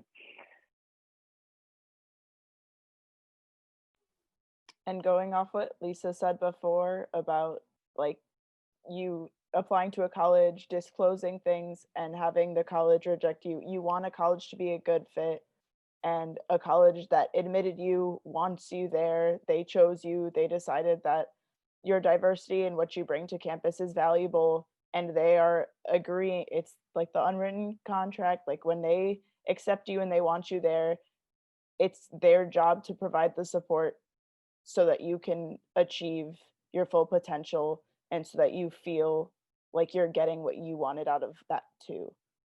And I'm totally open to questions. If anybody had something more specific about their kid or situation and wanted to shoot me an email, that's totally fine. My inbox is open. But thanks so much again for having all of us on this panel today. I want you to believe. Thank you, everyone. I want you to believe that nothing is set in stone. I want you to believe that all of us autistics represent possibility. Unless you possibility, there can be no opportunity. Thank you, Hari. Scott or Lisa? I just appreciate the opportunity to be amongst this group of speakers, and I've actually learned quite a bit. It helps me tremendously, and really proud to work in this field right now. Thank you. And once again, seconding what Scott said, is again, proud to work in this field, always learn a lot. And my takeaway is, not to put a huge burden on you or tax you even further, but to just encourage you to talk to professors, to not be afraid to advocate for yourself or to enlist other people to help you advocate. And I have to say, from the professor side, even as somebody who spends half my day with clients and seeing things from the student's perspective, as a professor, and I'll speak for some of the rest of us, is we can get caught up in just our subject, in here's what we want to teach you, here's the content, let me just throw it at you as much as I can and as quickly as I can. And sometimes we can forget the real people on the other side of that, and we are often working from a place of ignorance, not evil ignorance, but just literally not knowing things from people's perspective. And I learned so much from feedback that I get from my students, from Isabelle in particular. And I know that every year I rewrite my syllabus a little bit, or I refine the assignments or make them clearer or take away some of the penalties just based on feedback from students. And so we do change like everybody else with some education. So thank you to all of you for helping with that education. Yeah, thank you to everyone on who is the speaker and on the panel. It's been really great to hear all the different perspectives. And yeah, my takeaway here is just what I kind of said at the end of my talk, which is everyone has different strengths and challenges, and it doesn't really help anyone to decide prematurely that we're too anything to be included in the conversation. And I just want to echo Isabelle's thanks. Thank you to all the speakers and the panelists today. This was just such a pleasure to be a part of, and I just feel lucky to have been a part of it and to learn from all of you today. So thank you, and I'm going to turn it to Dr. Fung, I think, who will tell us what's coming up next. Just want to thank all the panelists and Christy and Isabelle. This is a very uplifting session, and I think there's a lot of guidance and hope that you have really got students and parents alike to be able to think there's a very good future. So thank you all for making this happen.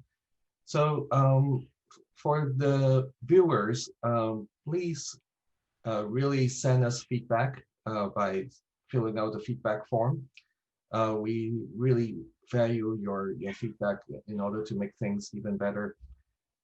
Now, between 12 and 1, a lot of you will be joining the feedback session. The networking session.